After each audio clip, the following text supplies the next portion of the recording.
Welcome to episode 40 of the Plastic Posse Podcast. Normally we start out our show with a little bit of fun, some bloopers, but this last week we lost a brother, Patrick Perales, and we just didn't feel like it was the right tone to start the show with.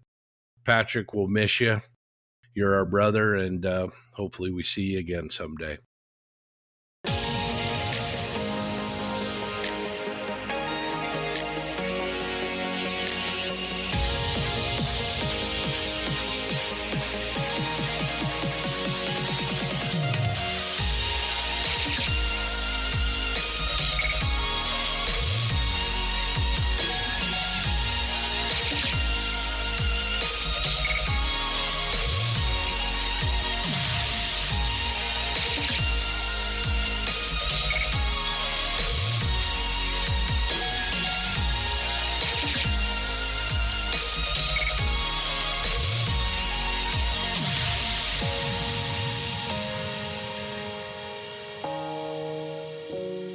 Howdy, deputies. Welcome to the Plastic Posse Podcast. Glad to have you along for episode 40 as we discuss the hobby we all love, scale modeling. It's JB here, and I'm joined by a group of friends throughout the country and world who are some of the best modelers out there. Joining us from the UK, His Lordship Ivan Jensen Taylor. If you could see me, I'm kneeling in front of him.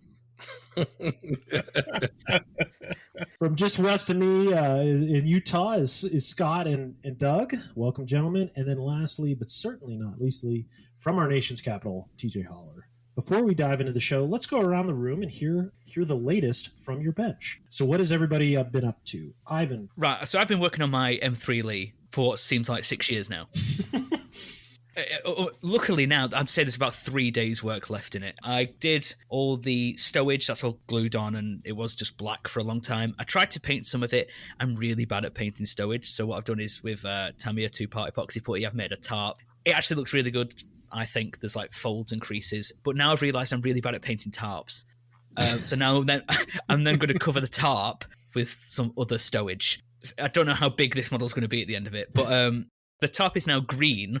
But I plan to put like a guitar from the mini art instrument set and some tools and just make the model look a bit more lived in with actual stuff around the tank, like maybe some instrument music, sheet music, just little knickknacks to make it a bit more, real. But yeah, I've been working on that. There's about 3 days left in it, and I'm really hoping to get that done so I can work on one of my machining Krieger kits because I want a little break. TJ, you've been going crazy on a 3D printer. Has your bench seen any action? Not as much as you probably should, because I have barely started the Moosearoo Cup entry. I have started it. If anybody else said that, we would be freaking out right now. Yeah. But it's TJ. It's all good. He'll have it done by Thursday at 2. Yeah. Mike and David have to be like 2023. Well, it's funny. It's funny that you say that. Oh.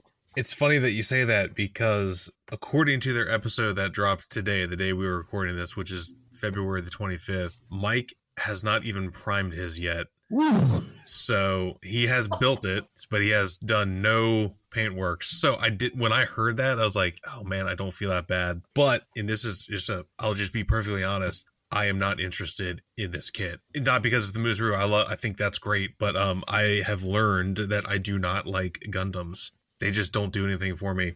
If you're in it, that's cool. Like, and I've built some in the past, and they're fine. But like the ones I've built, because I built them because I felt like I wanted something different to do. I've not painted them. I put them together. They went and stood my shelf. That was it. So having to actually care about a Gundam kit is proving to be rather difficult. But I'm committed to getting it done, and I will get it done. And I've done a little bit of work on the mini art E400 standard. Part of that kit is a little bit of a pardon my language, but where the cab fits together, the seam is not the best, which is actually kind of surprising because everything else fit really well. And there's a step where the pieces meet, and it's not me, it's the kit. I've had to fill it and then sand it and then prime it, then fill it again, sand, and I've just been doing it just like nonstop. So I think I got it. So yeah, the inside's painted. It's put together. Everything's in sub-assemblies. It's almost, I could knock it out in a weekend. I need to do it. So yeah, that's such a cool little vehicle. All right, let's go over to Utah. Doug, how's your bench looking? I know you've posted some snakes online too. Yes, well, the snakes are doing great. I never got those eggs I told you I was waiting for. I don't think she's going to give me any this year. I've actually been pretty busy. I got some work done on the M3 Grant. I finally figured out how to even start it, because that mini art kit was a little bit confusing by the instructions and by the way the parts fit. It just not great design, but I've got most of the lower hull is done. Needs some touch-ups. I went a little crazy with some Star Wars stuff. I pulled out that Millennium Falcon and Blockade Runner kit, threw those together, got them primed and ready for some more paint. I did that Falcon assembly in like 15 minutes. It was fun. Just was something I wanted to do. I just did it. And I wrapped up, other than some scratch building I need to do for an engine part, but a little Machining Krieger, the Fireball SG. It's 1/35th scale. Thing's about 2.5 inches tall, but I spent quite a few hours on that thing. I love it. It was a lot of fun. Yeah, I love the blue distress paint on it. I think you did a great job. Let's talk to your neighbor over there, Scott. You've been around the world in 90 days. What's going on, man? I guess I would describe my bench in the last 2 weeks as, kind of out for field research. Obviously, John and I went to the Pacific Northwest to Seattle for an awesome show, which we will talk more about. Man, I just don't think there's any more inspiring way to get your mojo boosted up than to have a model show underneath a Blackbird. I mean, it's just as cool as it gets. And the Museum of Flight, if anyone's in the area, make sure you make time to go to that museum. John and I got to walk through a Concorde. I've never even seen one. It was just great in every way. I won't go on and on there, but we also visited one of the great hobby shops in the Western United States at Skyway Hobbies. And man, they treated us right. They opened their doors on Sunday in the middle of the show to accommodate us, which was great. We got to go in and meet the owner, who had just come back from church. So he was a great guy, lots of hospitality. What a great little shop, just a treasure. And the modelers up there are lucky to have that as kind of one of their hubs up there. So that was great. And then my bench, haven't really made much progress, but obviously with our good buddy Patrick passing, he 3D printed a model for me, and everything else is moving aside, and that model's going to get done. And, we'll talk about that more in episodes to come. But anyway, that's what I've been up to. John, what about you? I joined you for about half that time. So I was in Seattle as well with Scott. Absolutely stellar show. We will give you a full rundown coming up. The Skyway Hobby, the show itself, we have to give a lot of kudos to Jim Bates, our gracious host. And, we had some folks from Denver visit as well. John Everett, Steve Baker, Steve's dad, Mark, just an overall fantastic time. Honestly, it was 3 days, just a blur. It was truly an amazing experience.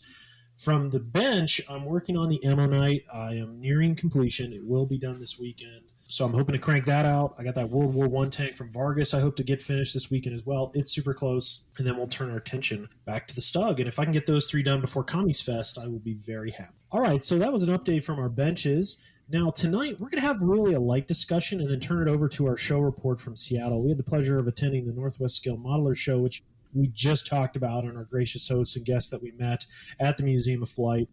It was, again, 3 days of pure awesomeness. We met a lot of our supporters. We saw awesome models that they brought, and then we made a lot of new friends, which we'll be sure to highlight right now. So for the interview segment, we've actually got several here. I think you're going to find them all really, really interesting. The first segment we did with Tim Nelson, who is the show chair, along with Jim Bates, and we just kind of talk about some of the history of the show and the goals. Then we roll right into an interview with an awesome guy, friend of the podcast, Rick Lawler. We talk about his impressions of the show. He came up and spent Saturday with us. It was awesome to hang out with him. We also talk about Rick's new book, With or Without, really just a great book. Then we talked to a couple of modelers from the Washington area. Joshua Scott, he also goes by the handle on Instagram of Cobra Pla. He was a lot of fun to meet and get to know him, and he does great work. And then Terry Moore, who is another great modeler who brought a bunch of work to the show, very, very inspiring. And then we wrap up the interviews with Matthew Burchett, who is actually the museum curator for the Museum of Flight. And Jim Bates joins us for that as well. And you're going to definitely want to stick around for that interview, find out about the museum and, kind of its approach to their displays, and also about Matthew's own modeling. He's quite a serious scale modeler as well. So anyway, enjoy the interviews.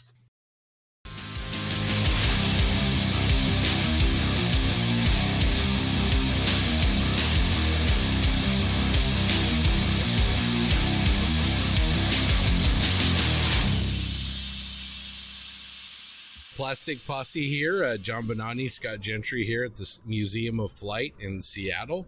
I'm here with Tim Nelson and Jim Bates, and we are at the Model Mania show with the Northwest Scale Modelers Club. And man, incredible venue, incredible show, amazing models on the table. Tim, you're in charge of the show. Tell us a little bit about the show and maybe the history of it and how this event came to be. Yeah, we've been doing this show since the early 90s. It's kind of a unique format because it's a pure exhibition. So I think people really love it for that reason. You don't have the stress of either being judged or having to judge. And people bring not only their latest and greatest, but they bring their really old stuff, which is neat to see. You can see how people progress or not over the years. So I became involved with the club in the late 90s, and by 2002 I found myself running the show. And so this is my 20th year of running the show, and my final year, because I will be handing the Northwest Scale Modeler Show baton to this guy, Jim Bates, after this year. And he's been my able assistant for the last few years, getting ready for this auspicious moment. But yeah, we're excited that we used to do the entire show in this space to our right here, and it was a one-day show, huge hassle for one day, and we lobbied with the museum in 2004 to get down in the main gallery, do a 2-day show, which is also kind of unique in the hobby. And because of that, people pull out all the stops, try a little harder, bring more stuff. And it's just grown and grown. And, we've reached out to other local clubs. Like there's a local science fiction club that does amazing work. We've reached out to them. They bring stuff that people are just fascinated with. IPMS Seattle, which we're all members of, is a huge club, and we've tapped into them. So it's just one big ball of modeling goodness. Well, you've hit upon a couple of really unique things. I mean, first of all, John Bonani, is there any venue you've ever been to on a model show that is cooler than having models underneath a Blackbird? Certainly not. I mean, this is the best show in terms of venue I've ever been to, and I applaud you guys for it. I think what's important is it's not only the atmosphere, but also how you hold the show as well. I love the idea with black tablecloths. It looks so professional. You got workstations for people all around the venue. So you have the modelers not only bringing their stuff to show, but you're also having them show how they're doing it. And I've seen a lot of engagement down there from younger modelers, kids, to even adults that stand by, watch them do their work and learn. So I think that's a really important aspect of the show. And then also the generosity of the members as well that are participating. Multiple guys down there have, hey, this is free, come on, take it home, and really spreading the love for the hobby. So I think what you have here is a winning formula.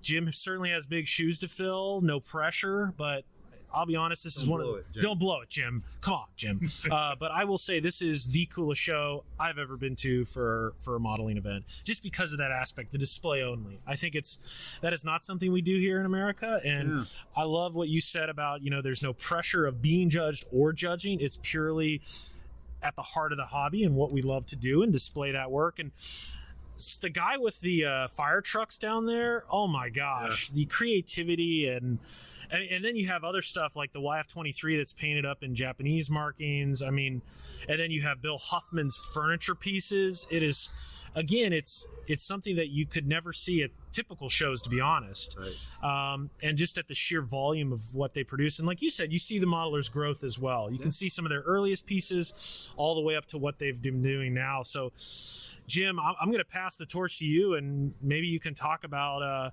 where you see the show going and what you hope to see from this year alone. So here you go.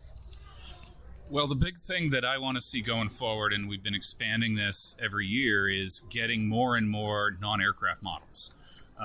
Like we've got, I don't know how many, 6 tables full of tanks. We've got a bunch of Gundams. We've got John DeRosa's fire apparatus. So what kind of my view of this is it's an outreach to expose the public to all kinds of modeling, so that they can either get re-engaged or at least be interested, or maybe go home and say, hey, I did this back in the day, maybe I should pick it up again. And as certainly you guys have talked about, I think we have a lot of COVID modelers who came back during COVID to do that, and it's just awesome to see. And it's really just to be inspirational and motivating and kind of an outreach thing. That's pretty awesome. I just thought Canada was just trying to take over another American model show. Well, I'm trying my best. We'll see what happens. Everything next year has to be Maple Leafs. So that'll be a requirement on all the models. Wait, you left Canada when? 1986. Okay. The Canadian candidate. It's been a while. It's been a long time. I think we've had several Boeing Museum people express gratitude for the crowds that are showing up, and I mean it's going to be a busy day. But I guess Tim, going back to you, it's hard to imagine a young person, and we've interacted with a few of them, being able to come to an event like this and not come away inspired between the actual aircraft, the modeling, the demonstrations that are going on, and the encouragement. I mean, what a fantastic environment for young people. Yeah, we try to engage young folks because, let's face it, none of us are getting any younger.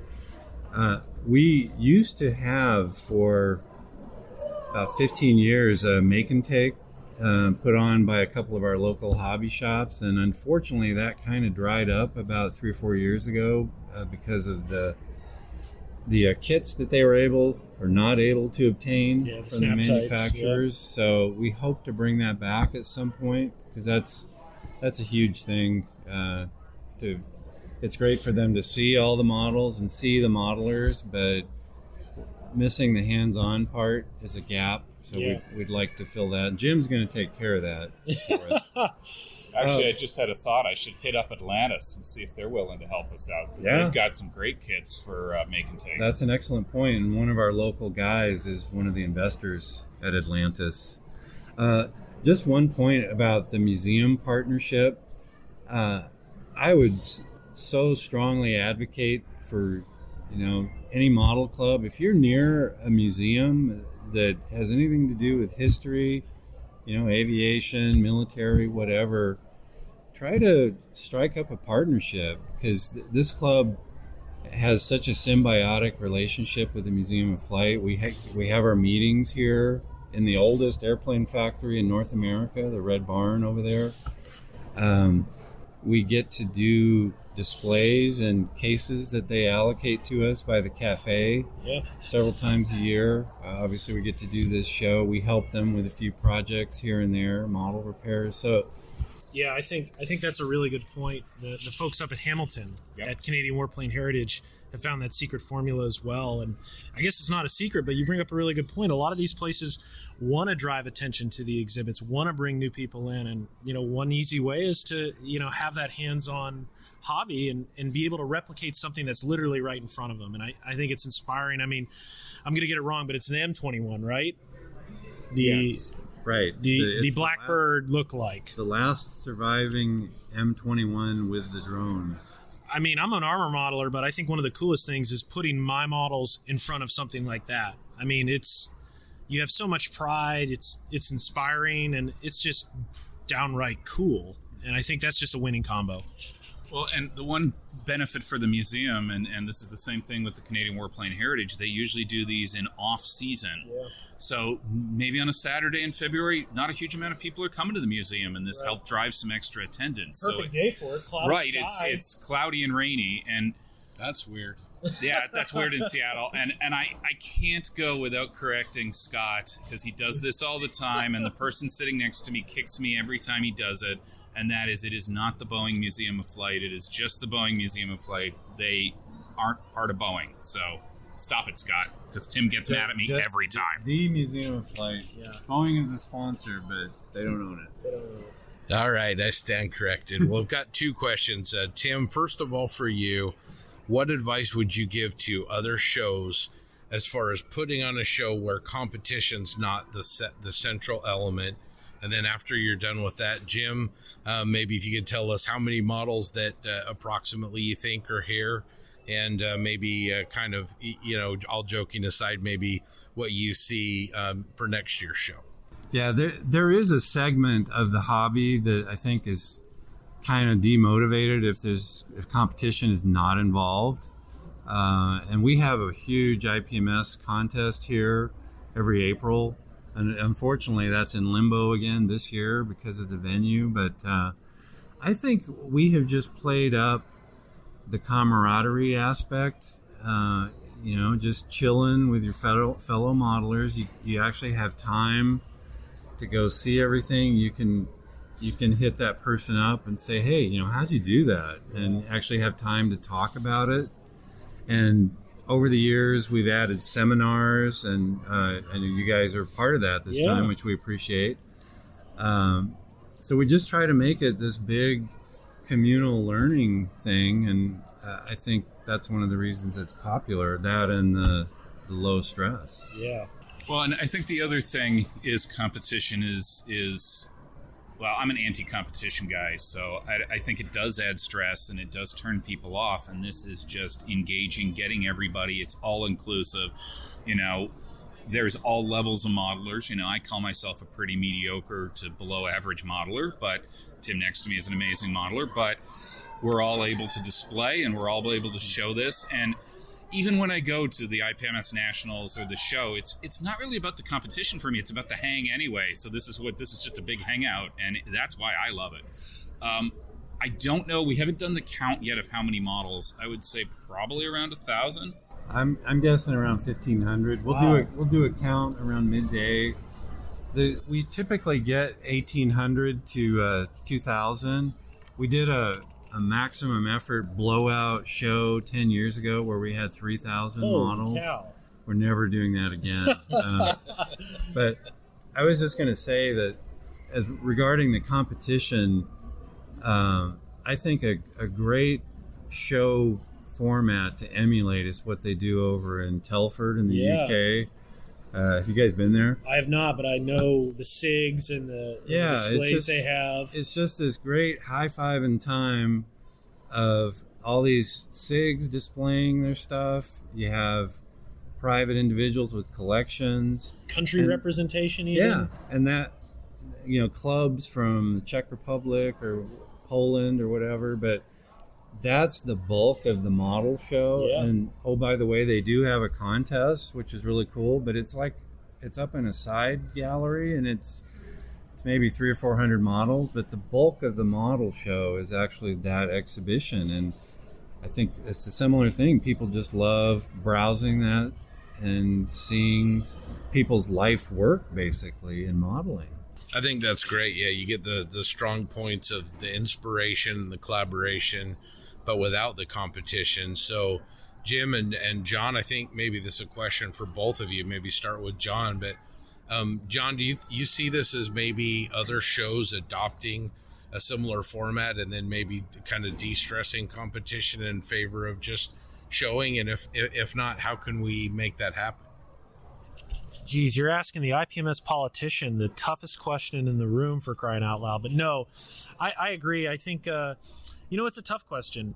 Some NATs have been successful in the past of having display-only categories, but unfortunately, when it comes to the national convention, a lot of that space is dedicated to the competition, and unfortunately, the exhibition aspect of it kind of falls to the wayside. Now, I will say, it really falls upon the show organizers, and Chattanooga is a great example.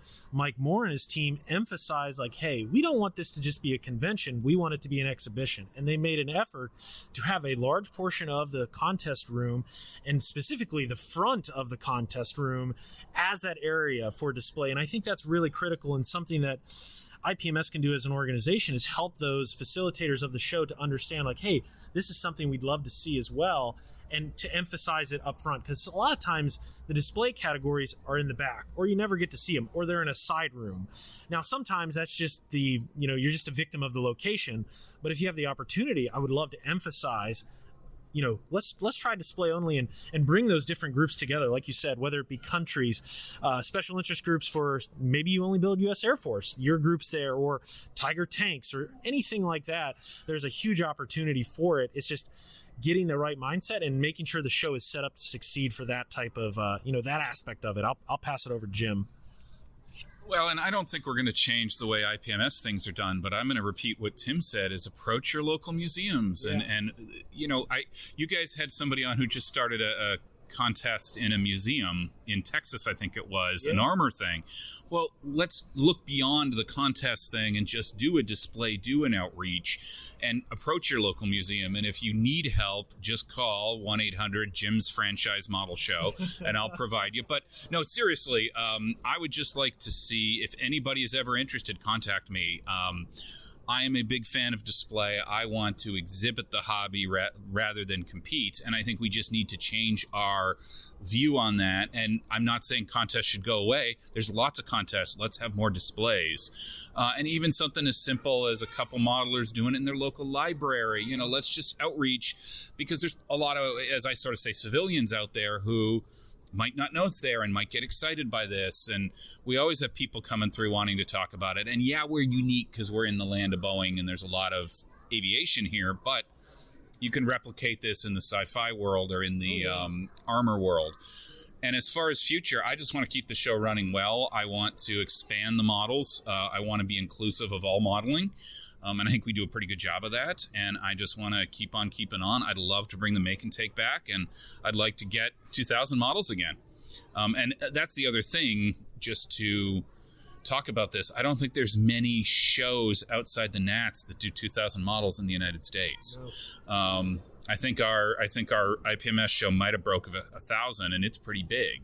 So we've got a lot more on display, a lot more to look at, and I think that's the approach. Well, if people are only bringing their latest and greatest, by definition, you're going to have a smaller turnout. And I think what we do here, it brings out more models, because you see stuff that some guy did 50 years ago, which is kind of neat to see.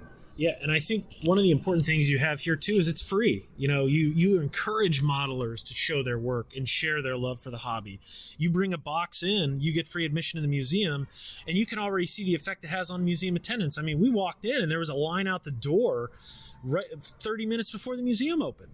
And they were all chomping at the bit to get in here, and I'm pretty sure they all made a beeline to the museum hall where all the models are displayed. So I think that's a great winning combination, and it's awesome that the museum supports you. We had an opportunity to meet the curator, Matthew, and he is a huge proponent of the show, super positive, and just a really good guy.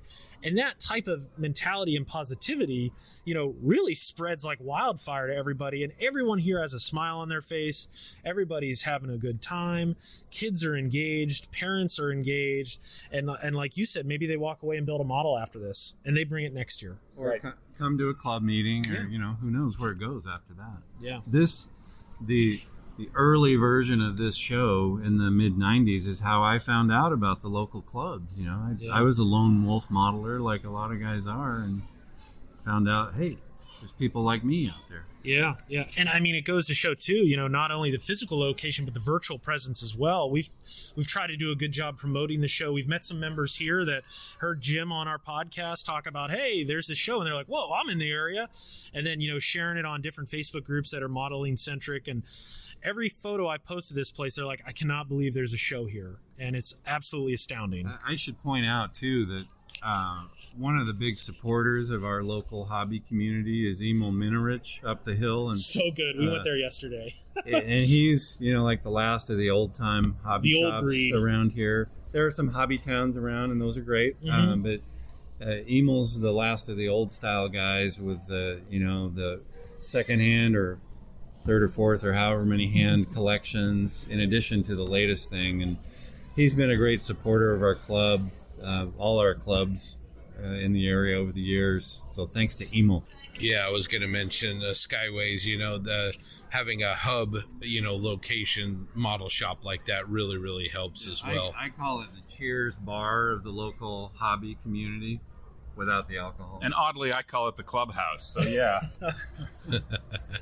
Exactly. Well, Jim, thank you so much. This is a great show. We're excited to come up and be a part of it and participate. And we're going to record some other audio, and then we'll kind of have a wrap up as a podcast episode. But continued success. It's a marvelous show and well done. Thank you. We appreciate you guys coming out, and I apologize for the wrong podcast paraphernalia here. Well, thank you for having us, and thank you for promoting us. And like I said, just enjoy the hobby. This is supposed to be fun, and if it's not fun, you're probably doing it wrong. All right, Scott and John from the Plastic Posse Podcast here again at the Model Mania show at the Museum of Flight. And we are very fortunate to have a very special guest here with us today, Rick Lawler. Rick, it's great to talk to you again. Hey, Scott. Hey, John. Well, it's been my pleasure. It's been a fantastic day. I really appreciate the heads up, letting me come up here. My home, of course, is not too far away from Seattle, so my pleasure to come up here and visit with you folks all day and have some great times. We had a really the good fortune, John and I, of participating in a social media roundtable as a seminar. And John, I think that was a lot of fun, and we got to hear from Rick as well. Yeah, you kind of cornered him as soon as he walked in, so he didn't really have a choice, and you still owe him a few drinks. But yeah, it was a good time. Jim Bates organized a little segment up here, and there were some great questions from the crowd that talked about kind of how we got started, what keeps us motivated, how long it takes, and, the ins and out of social media and modeling. So I thought it was a really fruitful conversation, and very thankful that Rick was kind enough to step in. He didn't really have a choice, I guess, because Scott wasn't going to let him leave. So, but no, it was really good. Yeah, and Rick, we've had the opportunity to talk, obviously, on the podcast before, but it's awesome to be able to shake your hand and walk around the show and kind of get your thoughts on models and everything. So what do you think about the modeling that you saw today? Having just come up from the floor with Scott, especially, we walked through some of the tables, and I've got to say the level of craftsmanship, expertise, call it what you will, there are amazing models down there. And the opportunity to talk to some of the modelers who are presenting on the table and get into a little bit of what motivates them, how they work on their techniques. All of that is, that's the best part of modeling, because as we all know, this modeling is a kind of a solo project, and you may show it here and there, like John said, a little bit on social media, but to be able to talk to the modeler themselves, have them express their ideas, what their techniques were to achieve these finishes, what their trials or tribulations might have been. That's when this whole thing comes to life, and we really become that tight-knit community. Yeah, it's incredible to be able to collaborate and to walk around with a master modeler like yourself and get your thoughts. John, you've had kind of the chance to do the same thing walking around, but what have you seen on the show today that kind of inspires you? Yeah, so one of the people that stuck out to me was Cobra Pla, super nice young gentleman. He actually came up with us on stage. He's on Instagram. We'll be sure to share his profile, but man, his stuff is really good. I'm really shocked. And he talked about his brief history in modeling and how he's stepped up and pushed the weathering and airbrushing. And what I love is the Easter eggs he puts on all of his models. He'll have a Cobra, the symbol from G.I. Joe, or Cobra, the name, integrated into the livery or markings of his stuff. So I think he stuck out a lot to me. And then I also love all the fire trucks too. I am going to sabotage the interview at this point, and I want to talk about a new book that we have received recently. It is actually a book by Rick Lawler, and it is called With or Without. This is just an absolute beautiful book. It's I think Rick told us it took a couple years of his life and time to get this thing done, but we're going to let Rick talk here in a second. But first, John, What an amazing book. I mean, beautiful color pictures, incredible layout. It starts off with an introduction to Rick and who he is. There's a gallery of his work. What an incredible concept and execution for the book, much like Rick's model. Yeah, I think the best part is I'm in it, so that's always good. No, I'm just joking. It was when we met for the first time in person in Chattanooga, but going back to the book, absolutely awesome. I really appreciate the topic with or without, and I love that it goes through different types of with or without, whether it be aftermarket, whether it be primer or top coating without an airbrush. So I really appreciate the different themes you have in here, and I think it's a great book not only for advanced modelers, but those modelers just getting into the hobby, looking at, okay, hey, what can I do straight out of the box? What can I do if I don't have this specific tool or I don't have this aftermarket? I think this book certainly shows that. And what I also really appreciate, and I think it goes back to what Scott says, I love reading about scale modelers and their history, how they got in the hobby, how they think, and also a gallery of their work. And this book perfectly captures it. So I feel like I have a piece of Rick now in my collection, and I'm always interested to learn about, my friends. And it's awesome. I really enjoy it, and I can't wait for you to autograph it. So, Rick, maybe in your words, tell us a little bit about maybe the concept behind with or without, and then maybe your experience with putting such a beautiful manual together. Well, thank you guys both for that really nice glowing review of the book. So with or without, the concept came to me. It wasn't my concept. I'll be quite honest about that. Fernando, who is head of AK, suggested it. He's been looking for me to do a book for a period of time and decided, well, here's an idea. What do you think of this?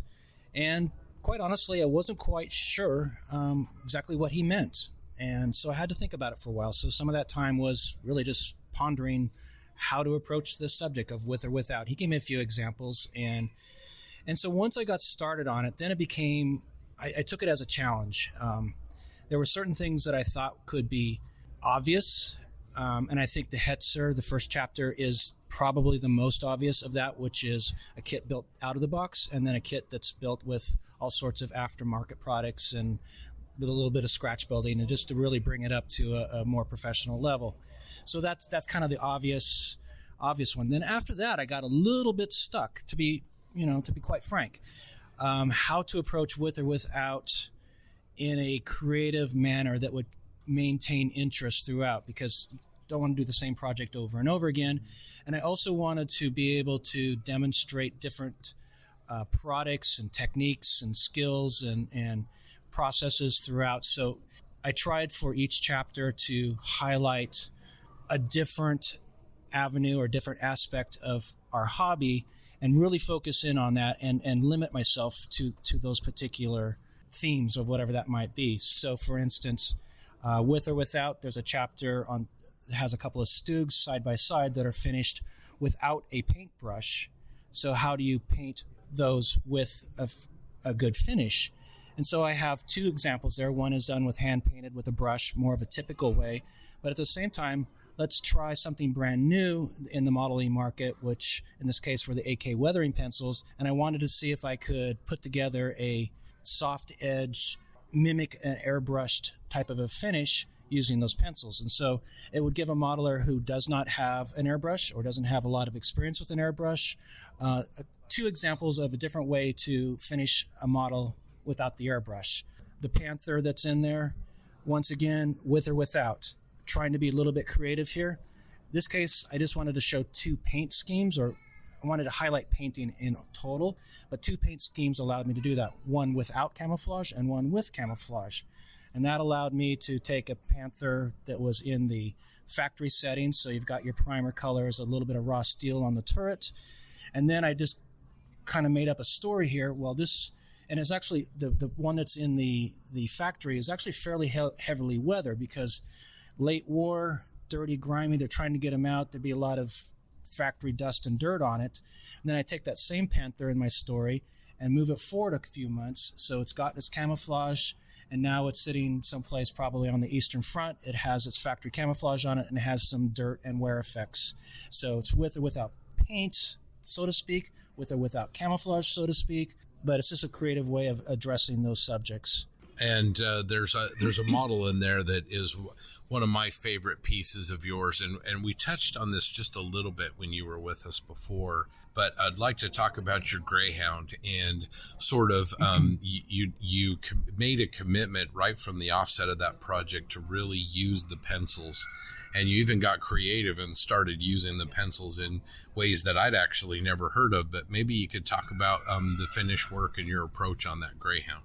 Yeah, so the Greyhound, which is the final chapter in the book, I think it's titled With or Without. I think it's With or Without Everything, as John is pointing the page to me here as he's flipping through the book. So it's really with everything, so to speak, not a lot of without. By the time I got to the final parts of this book and putting these presentations together, of course the ideas could have gone on infinitum as to with or without interiors, with or without wheels on it, with or without primer before you do painting, whatever the case may be. But I wanted to keep it interesting. But when I got to the final chapter, I really kind of felt like I wanted a project that pulled everything together.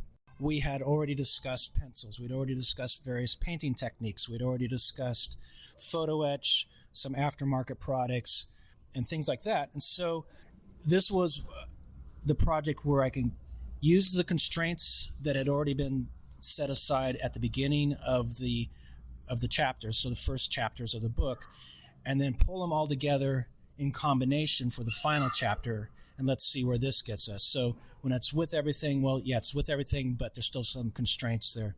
So back to your point about the pencils. We'd already introduced the pencils earlier on, especially on the Panther chapter and the Stug chapter. Again, trying to find different avenues of using these same tools, the pencils in this case. How can we change the techniques or the finishes, or how far can we push this? Where can we go? Where can we explore new worlds, as Captain Kirk might say? A lot of pencil work in more of the traditional sense that I had learned and accumulated the knowledge over the course of working on this book, versus, say that might be wetting the surface or wetting the pencils or even using the shavings. And then, as you mentioned, the next step for me was I needed a dusty technique or dusty appearance. And so let's see, why not airbrush them? So make the slurry out of the airbrush, slurry out of the pencil shavings into an airbrush fluid. So just dissolve it in water and let's see what happens. And it worked, and in retrospect, why wouldn't it work? You're just shooting some sort of a acrylic paint more or less through an airbrush.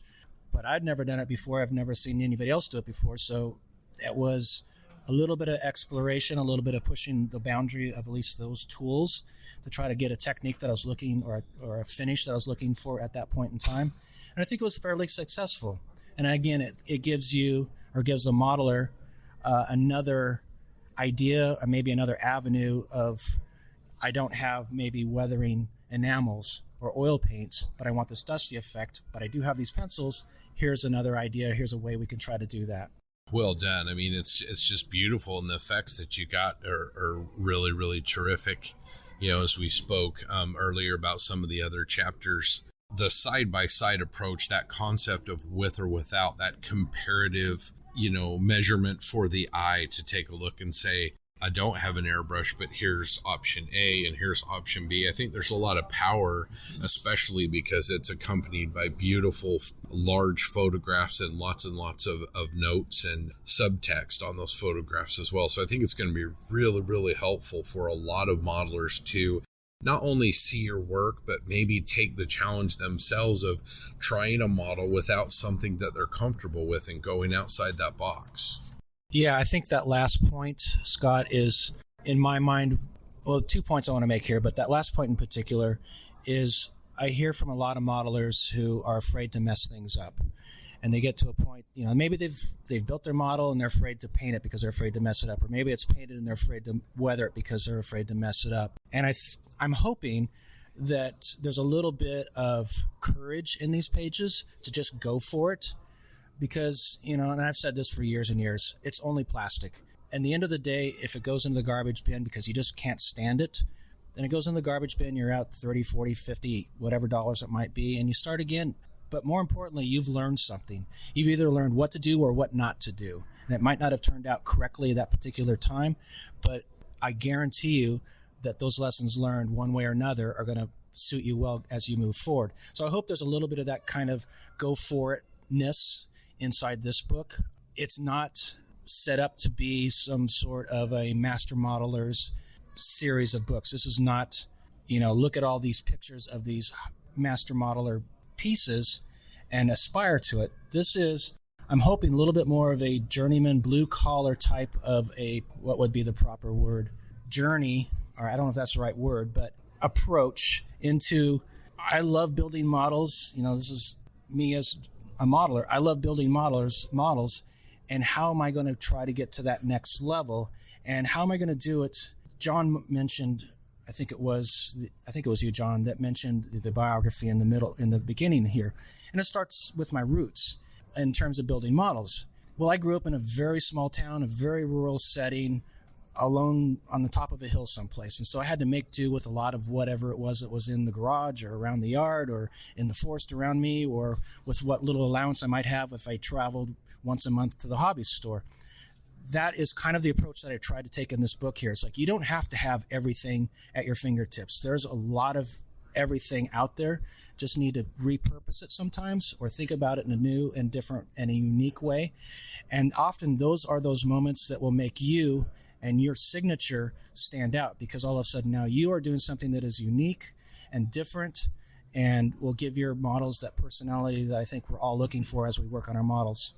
Yeah, I think it's really important what you said there about personality. And you can certainly see your personality in every model, but as you mentioned, you're taking mediums that you wouldn't typically use in some way, shape, or form, and still, like the example with the pencils and using it for dust. I'm looking at different ways you're using oil paint to fade things and create different types of effects with traditional materials, for that matter. And I think you hit the nail on the head here, where this book truly shows your style, and you can see even the evolution of your style. I love the gallery, and what you include is the dates in which you completed models, and you can see that evolution throughout your modeling career and the use of not only material but techniques as well, and how you've grown. So again, it's really a compendium and really a biography of who you are as a modeler, and tells a great story. And I really look forward to reading the book again. I as I mentioned, I think the biography section up front, the profile of who you are, kind of in talking about your family and showing your kids, it's just really, it's beyond modeling, and it's just a really good story, and something that I take joy in reading, not only for the content in which you're showing and explaining, but you as a person, and appreciating your background and how you've evolved. Yeah, John, that's a great point. I think we get back to a couple of things, telling a story, but you mentioned his biography, and it's the context. And Rick, you were actually asking a couple modelers down there that same question, like, okay, these 10 models are yours.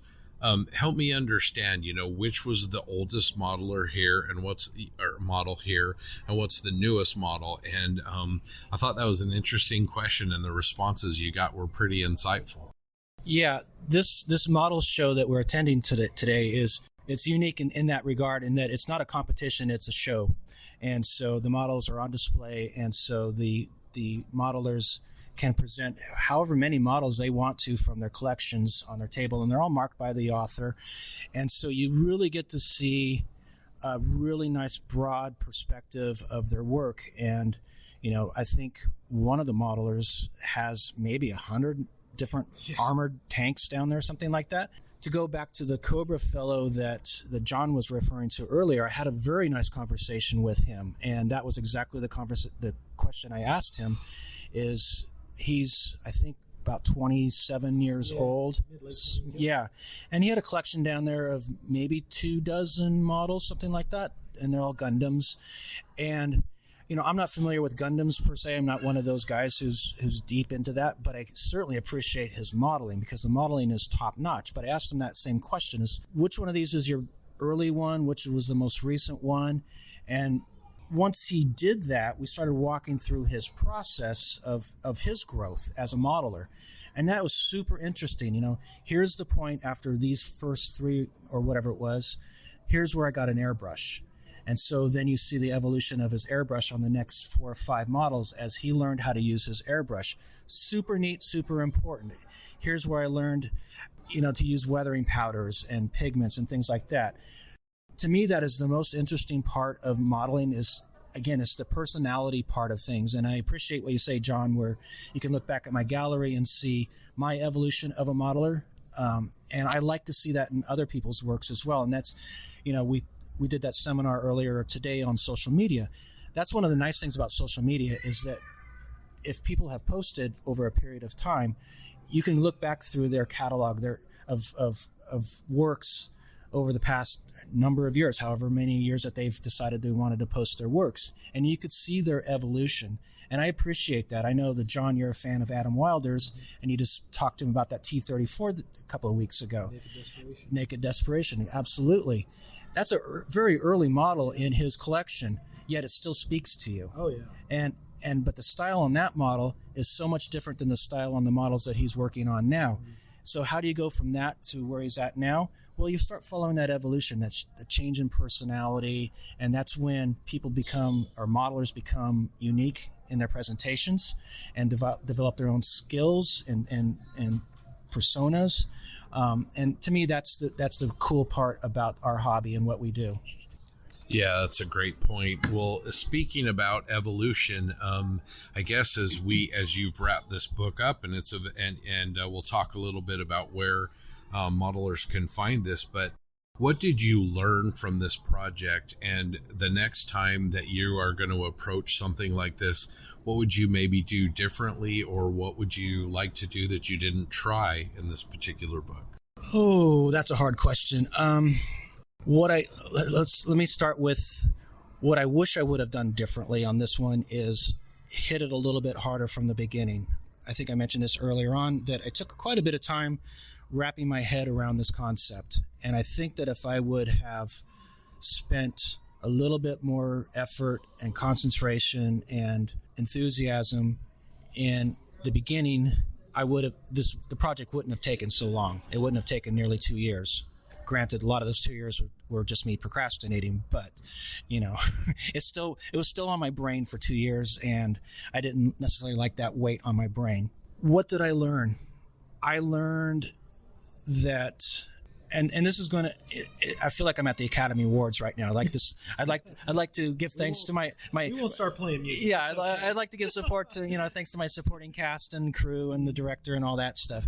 But what was absolutely amazing, especially as the book started coming together, and it really started coming together this last fall, so maybe August, September of 2021 is when everything was really starting to come together. All the projects were done. We were putting the gallery photographs together. We were going through the editing process, and the team of people around the world that it took that helped support and put this book together, I had no idea. I had no idea that those resources were going to be coming to bear on this. If I do this again, if I do another book at some point in time, that is going to be one of those comforting sort of things in my back pocket, knowing that I'm not doing this by myself. And I didn't know that. This is my first book. I had no idea really how the process worked, other than I worked for a company that asked for a book and were supportive, but I had no idea of really the weight of support that is behind the scenes. If I were to do this again, I would take full advantage of those resources much earlier on. Yes, I have to do the content, I have to write the articles and all that stuff, but there's so much that these other folks, very talented folks who are just as invested in this project as I might be, who are willing to help and able to help and offer these things that I can't do. As the book was started coming together and I was getting the proofs back, every revision, I would just go, oh my gosh, I can't believe how nice this is looking. Then the next revision would come back and it was taken up another notch or so. The book, as it came out, as it sits here in the physical form, I had never seen this actual version of the book. The front cover is different than the last version that I okayed. The back cover is different than the last version I okayed. So, all these things continually and over time being tweaked and tweaked and tweaked by myself and by a team of editors, a team of layout artists, a team of graphic designers, all these people. And I like I said, I couldn't have done it without them, and I wish I would have known that they were in my back pocket early on. You mentioned the project taking like 2 years.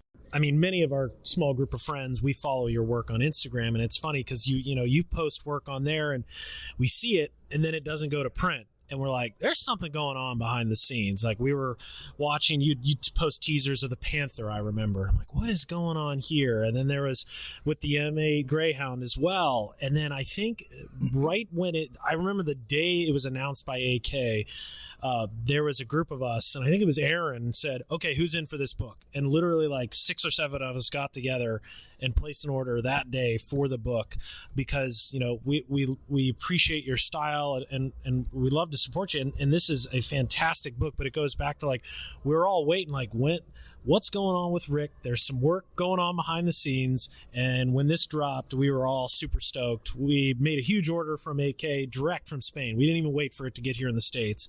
And, we honestly can't stop talking about it. I know a lot of them wish they were here. And from their little chat on Facebook to you, they say thanks. They love the book. They love everything about it, and they find it very inspiring. Tell us where everybody can pick up a copy of this book. And then also, let's talk a little bit about your propaganda YouTube channel and what you've been doing and maybe what you have planned for that. Well, I wish I could be super specific as where the book is available, at least here in the States. I know it's going to be at all your favorite hobby stores and online stores soon.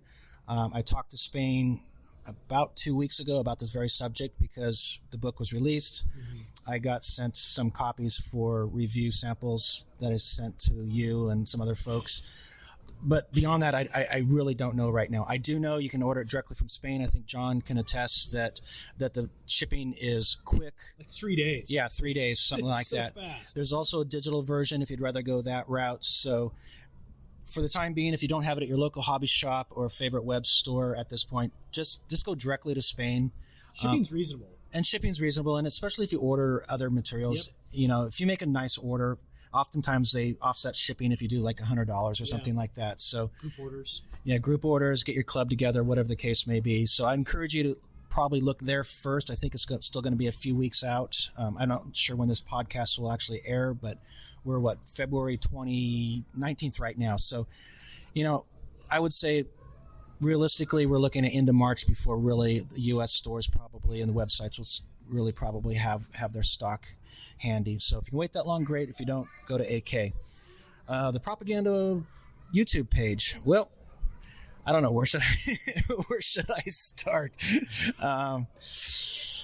Okay, so last August, I think it was, maybe it was late July, I started filming YouTube videos.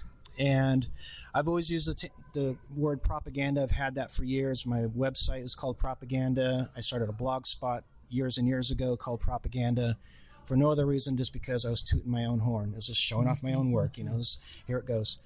I was the last person in the world that thought that I would ever do anything video-wise. I wasn't necessarily involved in YouTube, didn't necessarily watch a lot of YouTube videos. Just wasn't my game.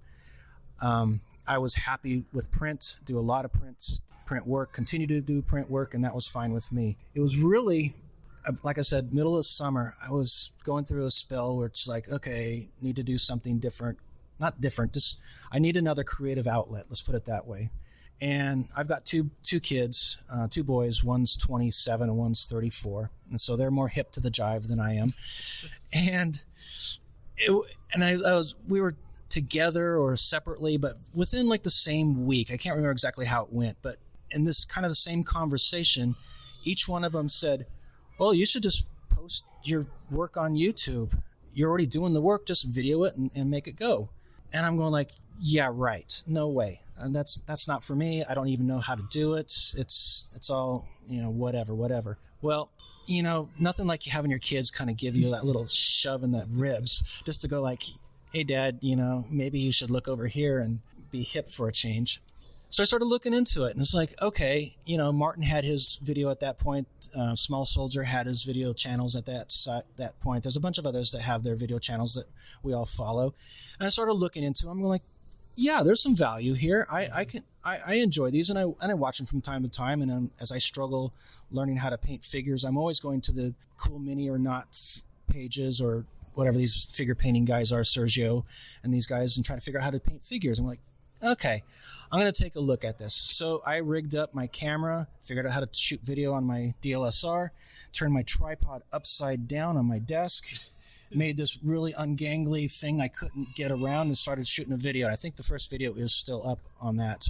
But I kind of got the bug, because not only was it a creative outlet for my modeling, but it was just a creative outlet to learn something new. It was learning how to do video, learning how to do editing. It was learning how to do the audio, a lot of the things that you've learned how to do as these podcasts. And that's pretty thrilling in a way, you know. And so for the first time in a lot of years, because I'm old now, you know, I'm staying up past midnight because I'm working on editing software, just trying to learn how to make it work. And that was exciting. And so I got caught by the bug. And then the bug was, can I produce a video that actually looks good and sounds good? And what do I need to do that? So then it's researching equipment. So it's lighting. It's building a little bit of a rig so I can do overhead camera shots. And it's, you know, looking at food channels, you know, how they do cooking shows to see how they do their lighting rigs and things like that, because we're doing kind of the same thing. That's how it all evolved. You know, now we're into it however many months, half a year later. I've been producing a video that comes out every Tuesday. I have been loyal to that from the very start. So August to, you know, February here, that's count the number of videos. I tend to do them in sequential order. So I'll do a project and we'll follow that project through, somewhat like you would a magazine format, where you start with the build and you go up through weathering and maybe a diorama at the end. And then I start the next project. And it's been a real hoot. I've really enjoyed working on that. And to kind of reiterate, like we talked about at the social seminar that we did earlier today, not only is it a different way to address and contact with the modeling community, the combination of using the YouTube videos or being on the YouTube platform, the Instagram platform, I still do Facebook postings and things like that, plus the magazines. It's kind of been almost like that last missing piece that tied a lot of the community together. And I have, what I can only say, has been experiencing a much more direct relationship with viewers or subscribers, as they call them. But, you know, I have a Patreon page as well where we get a little bit more in depth and have more access. But it's more than just that. It's more of, you know, and I think it has to do with the video format itself, in that the video format, for the first time, people can hear my voice for whatever that's worth. People are looking at my fingers, including my thumb, which is finally starting to heal where I smashed it, which has been in every video, you know, for the last number of months, where I was changing the storm windows out and smashed my fingers. There's a bit of familiarity and intimacy, and that comes along with a video that is not necessarily expressed on other mediums. Now, I still don't put myself in front of the camera. I don't want to see my face. I'm not quite that comfortable yet. I'm still trying to get used to my own voice on video, but maybe that will come at some point in time. But for right now, I'm comfortable sitting across the table from my viewers and trying to talk about what I'm doing, more or less on a step-by-step basis. But I also try to throw in some stories, or here's what I'm thinking about, or this is what the video will pass by and you'll see my hands cutting plastic or pouring resin or whatever the case may be. And I might be talking about something totally different, but it will all tie together on the same project, because I'm just describing building this model and what I'm thinking of. And yeah, I'm cutting plastic, of course, but what I'm thinking about is this vehicle on the Western Front in a dusty situation in August of 1944. And that's maybe what I'm talking about. And then as we move towards the painting, maybe later in the chapter, you'll see those narratives start to play in what the video is showing.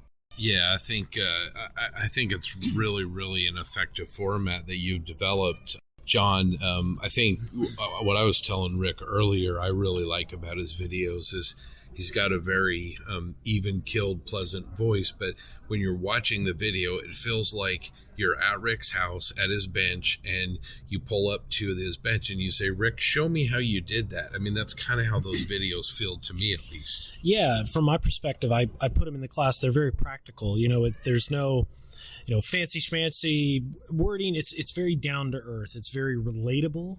Is probably the most appropriate word. Is, you know, anybody from any skill of modeling can listen and watch them, pick up something every video, whether it's a little technique or kind of a game shifting way of doing the hobby. That's something that's communicated with each of those segments. And I certainly look forward to them. I have the little bell that reminds me when they come out. So I look forward to what's after the Italian Gun Tractor. Rick, let's circle back around. Obviously, the book is With or Without by Rick Lawler. It's published by AK. Tell us where we can find you on social media, your Patreon, your YouTube, all that stuff. Probably the easiest way to find me is if you just Google Rick Lawler. A lot of things come up, including my website. If you go to YouTube, it's Rick Lawler Propaganda, but Rick Lawler pops it up, and Propaganda, I think, pops it up pretty well as well. I think it's Rick.Lawler on Instagram. It's just Rick Lawler on Facebook. They all tie together pretty good.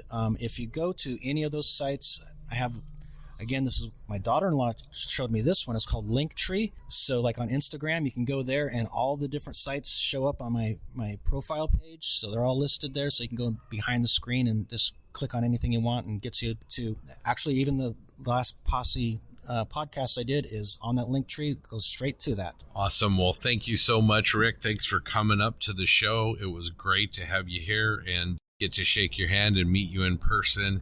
The book is fantastic. Look forward to future videos and then seeing what comes next. Yeah, just echoing Scott. Thank you so much for your time. It's great to see you in person again. I hope it isn't another 2 years before we meet, and certainly keep in touch, and we look forward to your next project.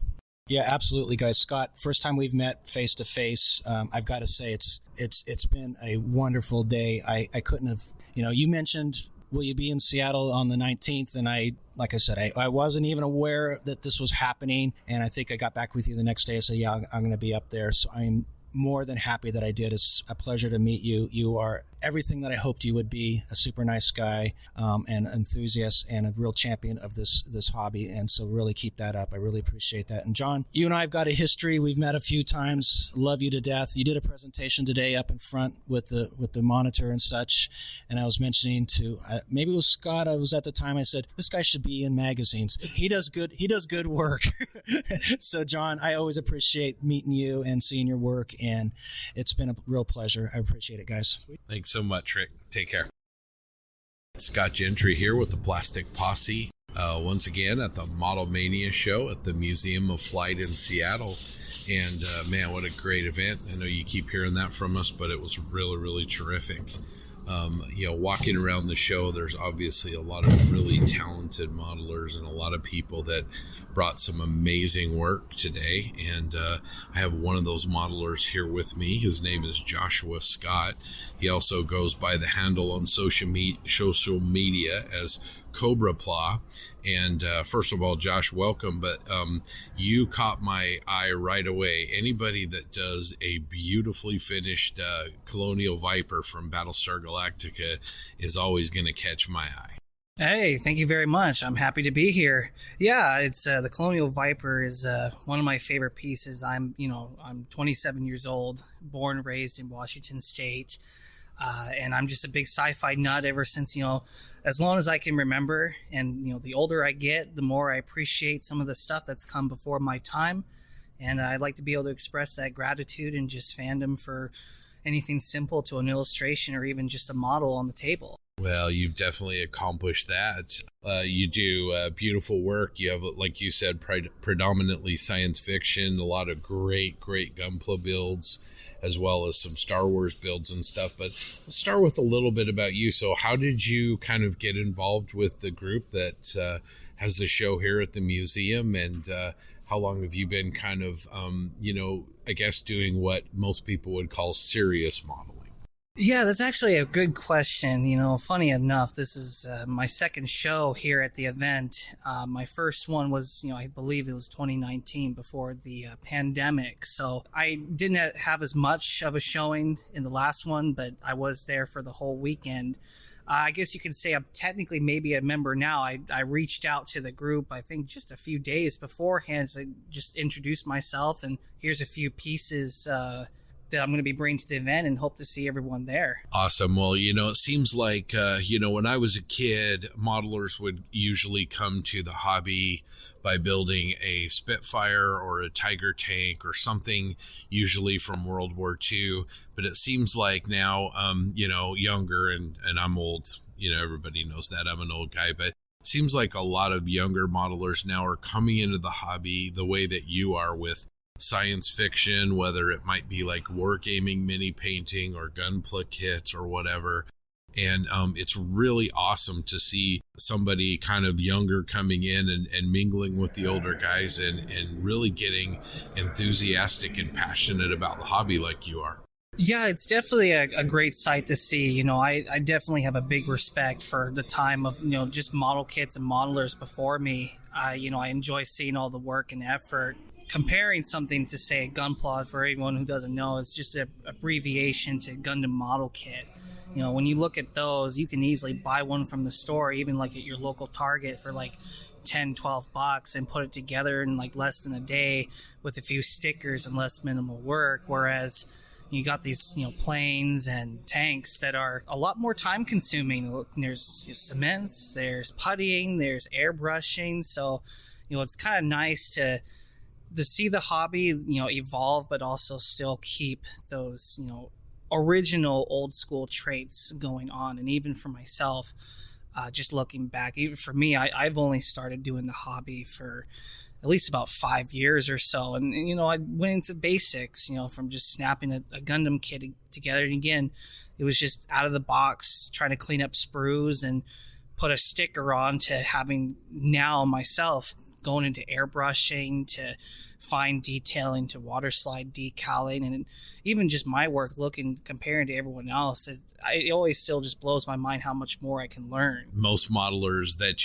you see and you talk to will tell you that the perfect model doesn't exist, or either that, or they'll say, hey, if you build the perfect model, it's time to go maybe get some golf clubs and try a new hobby. So tell us, as we kind of walk through your models, and we were just speaking with Rick Lawler, and he had that great conversation with you about sort of the evolution of your style as it's going. And so you mentioned you've incorporated washes, you've incorporated airbrushing, you've incorporated starting to fill some seams. What do you feel like are some areas that maybe that you want to grow in, as you do your next few projects on your bench? Yeah, that's a really great question. Ever since I've been doing the modeling, and I see, vehicles to tanks and, even giant robots, I think the very core, it was everyone's favorite 1977 film, Star Wars. You always had everything grungy, you always had everything old and that kind of used. And that became a really big influence just as an artist overall, even past modeling, from evolving from my style to like a simple acrylic wash to some Tamiya powders and airbrushing. I always kind of found myself always wanting something grungy and kind of dirty, something that shows it's been somewhere, not clean out of the factory. And I think one of the big things, at least for the Gundam community, if you don't know, one of the biggest trends that catches everyone's eye is how clean and sharp a Gundam model is. And it makes sense. It's a giant robot. It's about 3 to 5 story, tall robot average. So of course, you're not going to see really anything all beat up and everything. And a lot of that even is just from great builders all the way from like Japan and Asia, and it's that big trend. So I think for me as a builder, I kind of want to gravitate to that maybe once in a while, just do something clean and different, but not lose touch what I like doing. Of course, there's a few models here that are lit up and they're looking beautifully lit. And that's actually something I've been really wanting to get into, is kind of at least look into either lighting or maybe even bits of diorama if it's just a tiny little base to set the scene. Because my goodness, there are so many different dioramas here that will really knock your socks off. And it's just like, am I even looking at a scale model? So those would be the two I want to focus on as I continue to grow. Yeah, those are some great goals to have. LED lighting, and then like you said, the dioramas. Bill's diorama work is just unbelievable. Yeah, just really, really fantastic. Well, speaking of Bill, you guys were with our social media roundtable that we did, the seminar. So tell people a little bit about your own social media, your channel, and what it is you do, and where people can find your work if they're interested. Yeah, so it was kind of funny starting up with the social media table. I honestly just went there as an opportunity just to be able to learn what the other panelists had to say about social media. And truth be told, I was just in the audience, and one of the MCs, he looked at me and said, we're going to get you up here too. And I'm like, okay, well, cool. I don't mind talking a little bit, even though I'm not huge of a stage person or even talking. So the fact that you're getting me to talk this long is impressive.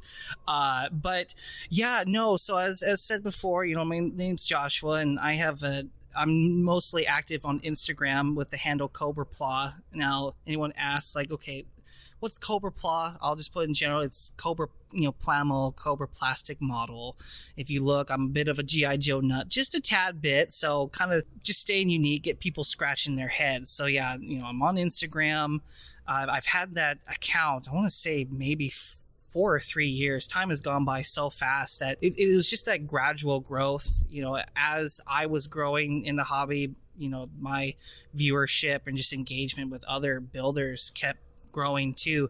And for me, I'm not, a big channel or anything. I've at least over, 20, at least past 2,500, but all the crazy builders at least 2-3 100,000 K. It's immensely crazy, but it was kind of the evolutionary thing. So as I'm growing, I think that people were seeing my growth, and I also do bits of photography too, just off of a smartphone. It's crazy how smartphones are evolving these days, and even some digital editing. I used to do a lot of drawing back when, and I don't do as much now, but I created my own logo, made some stickers, just kind of, it was just organic. It was grown organically to where I started even last year. I've only been airbrushing for a year. I think that was the biggest leap, is finally being able to just airbrush and grow in the techniques. And then I just started learning from a whole bunch of other people. There's guys like Mike's Builds and Sang Kingdom with a bunch of photography. Of course, you're scratching your head, who are those guys? Well, I'll just tell you, they're guys in my community that I talk to. There's various people, if you look at my follows and stuff, a very big connection. So I'm hoping it will grow more. It's just really fun to just be able to just share my work, be able to, get myself out there as just an artist. And I'm also very thankful too that I've managed to even pick up a few partnerships along the way, even just a big boom of like last year. So which you can find in my bio, it's in the link tree. I have that posted. So I'm very thankful to all those good people who decided to give their time and their resources to just someone like me still learning and improving. Well, that's what it's all about. I mean, this hobby is about having fun, as you mentioned, and then improving. And as you getting better and adding new techniques, and having fun along the way. For you guys out there, it's Cobra Pla, so that's Cobra-PLA, and you can check Josh out over at Instagram. Give him a follow and check out his work.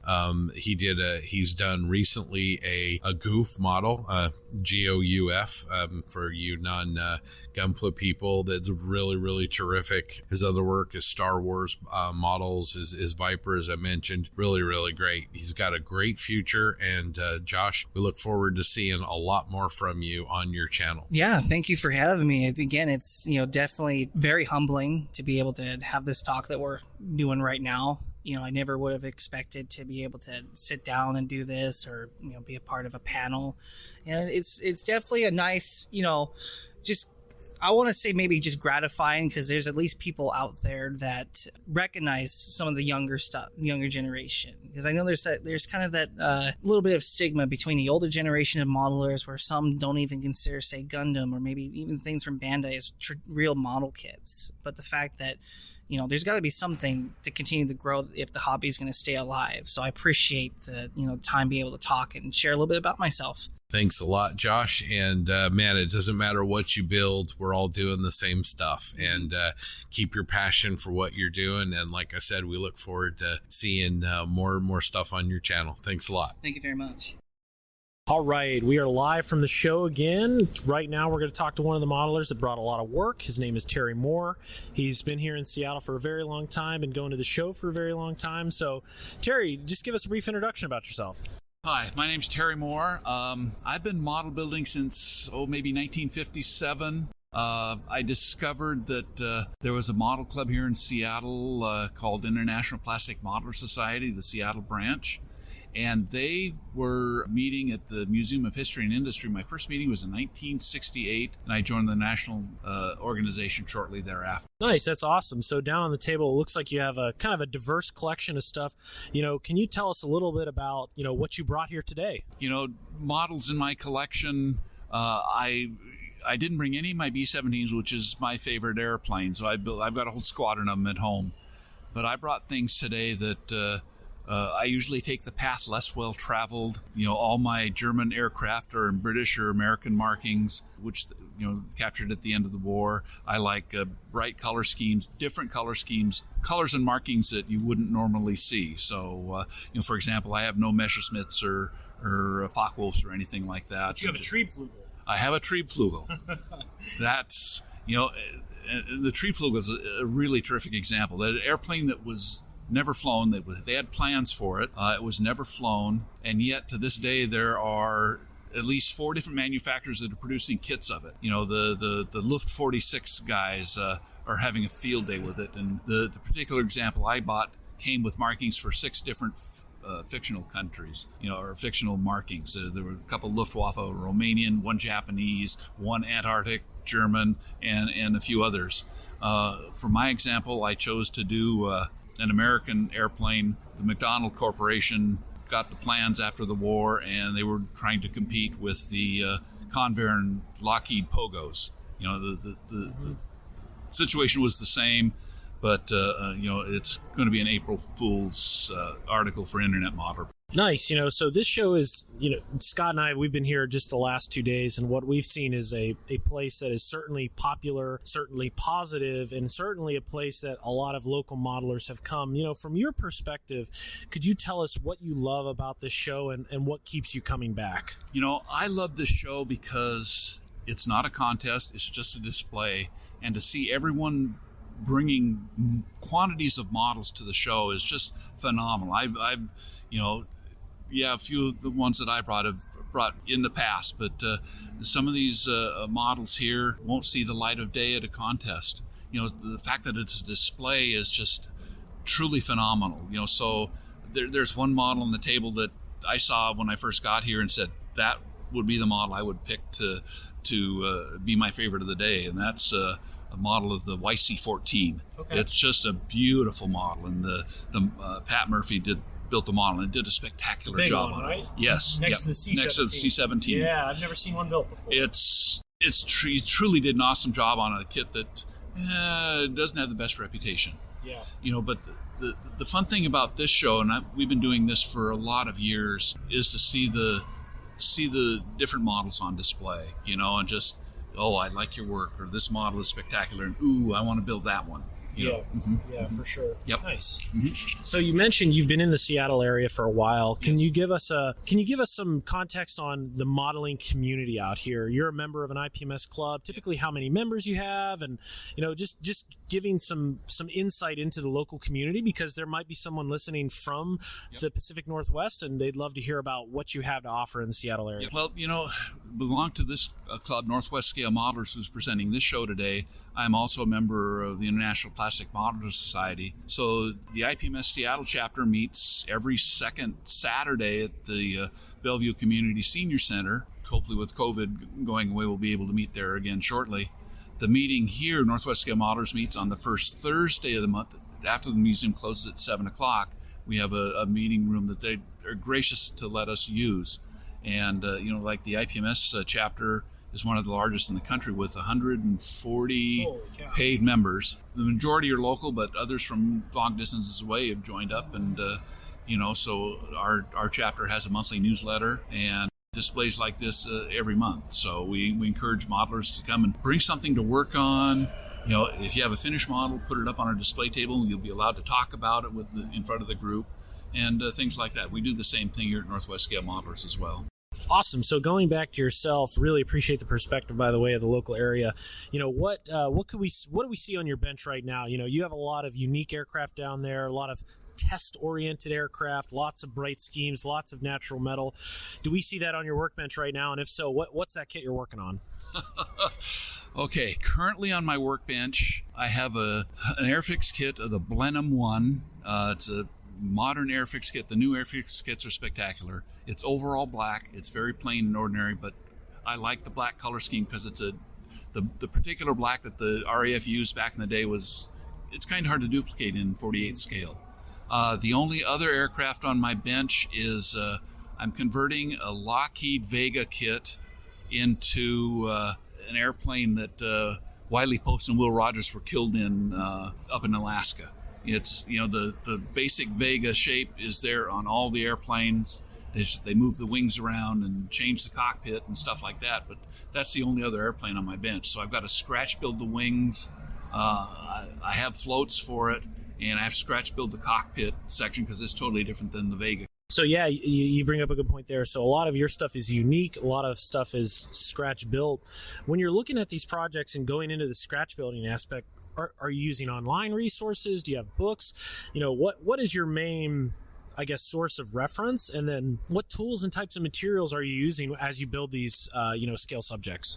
For something like a scratch build aircraft, I've used a variety of materials over the years. One model I built of the Boeing Sea Ranger twin engine flying boat. I took a piece of insulation styrofoam, cut it to basic shape, and then covered it with epoxy putty, and then ground and filed that to shape. The technology has considerably improved since then. A lot of the scratch building I do involves sheet styrene, similar build up to the way stick and tissue models are built. Just build a framework and then fill it in with plastic or whatever. I'm definitely old school. I haven't explored 3D technology, but it looks like I could. It might be a way to go for me in the future if I happen to be around that long. Nice. So, a lot of your work, it's not small, and you have a lot of it. So I'm curious, where do you keep this stuff in your house? Do you have it on display? Do you have, a dedicated display room, for crying out loud? Because like I said, some of your stuff gets pretty big as you're looking at the 1/48 scale, even higher. So, where do you keep your stuff, and do you put it on display at home? Yeah. Well, we just sold our house a couple of years ago, and I had a display case that was 8 feet wide and floor to ceiling, and I figured bring it with us when we move, and I'll put it in the new model room, and unfortunately it wouldn't fit. So for the last 2 years, my models have been in storage. I'm working on having a new display case built, which will hold all of my models. I have probably 200 or more, 300 or more built models in a variety of scales, mostly 48. And I find that since I'm getting a lot more work done more recently, that I've had to hang a few models from the ceiling. So I've got a couple of B-29 monogram kits hanging from the ceiling, and I may have to do that with my B-17, a few of my B-17s as well. But highly anticipating having a display case. It's in my workspace. I've got a room dedicated to my modeling, because all my library is there, rather extensive collection of books and reference materials, and and hopefully soon I'll find someone that can build me a display case. That's awesome. So here's another personal question. How big's your stash? When we were moving, I called it the Garage-O kits, because all my kits were in the garage.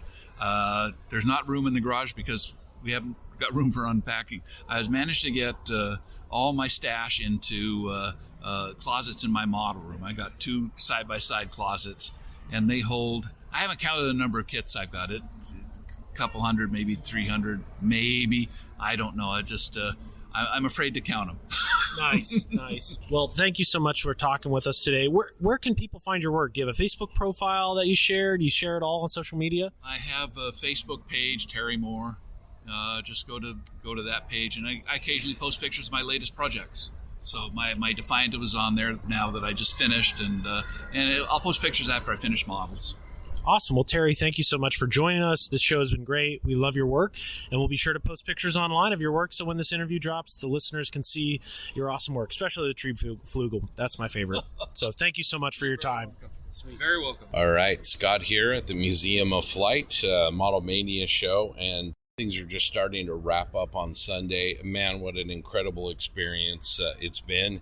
Well worth the trip. I know I'll be coming back up. I think John feels the same way. But I am excited to be joined by our good friend Jim Bates, as well as Matthew Burchett, who is the curator of the Museum of Flight. I'm going to start with you, Matthew. What an incredible event. I mean, I just can't imagine a better venue to have to inspire young people and people that maybe haven't been exposed to models or are big fans of models to have a model show like this. I completely agree. I've been building since I was probably 6, and have been in the museum biz for over 20 some odd years, close to 30, I think. About nearly 20 years in the aviation museum biz, and it's always so fun to have modelers come.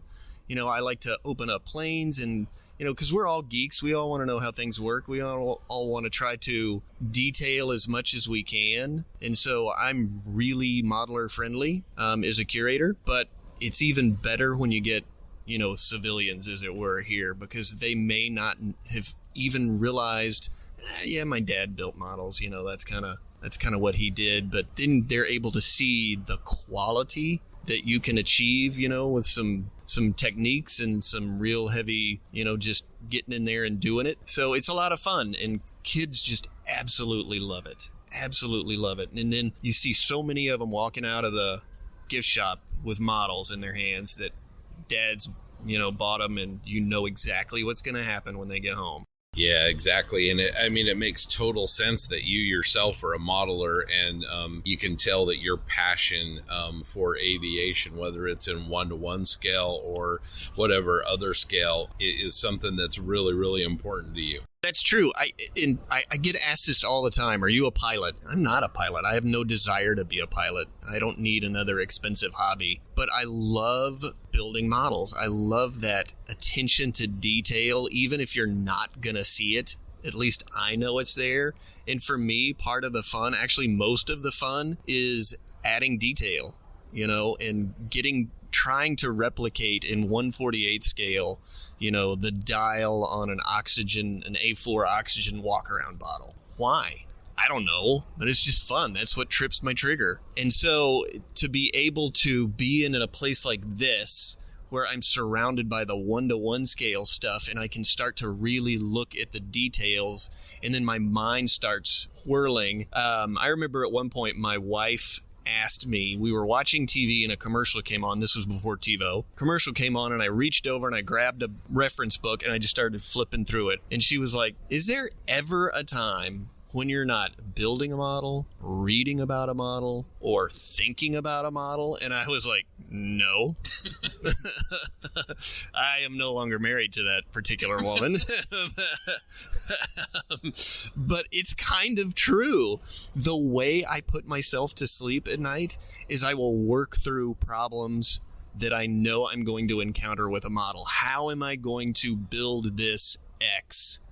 And I just start seeing it in my head, and the next day I get up and I do it, and it works. And if it doesn't work, try something else. Think about something else, fall asleep, you know. It just gets in your blood. It's kind of ridiculous. Well, Jim, I want to kind of talk with you for a minute. I mean, you are a lucky guy, you know, for a club to have this kind of relationship and this kind of partnership.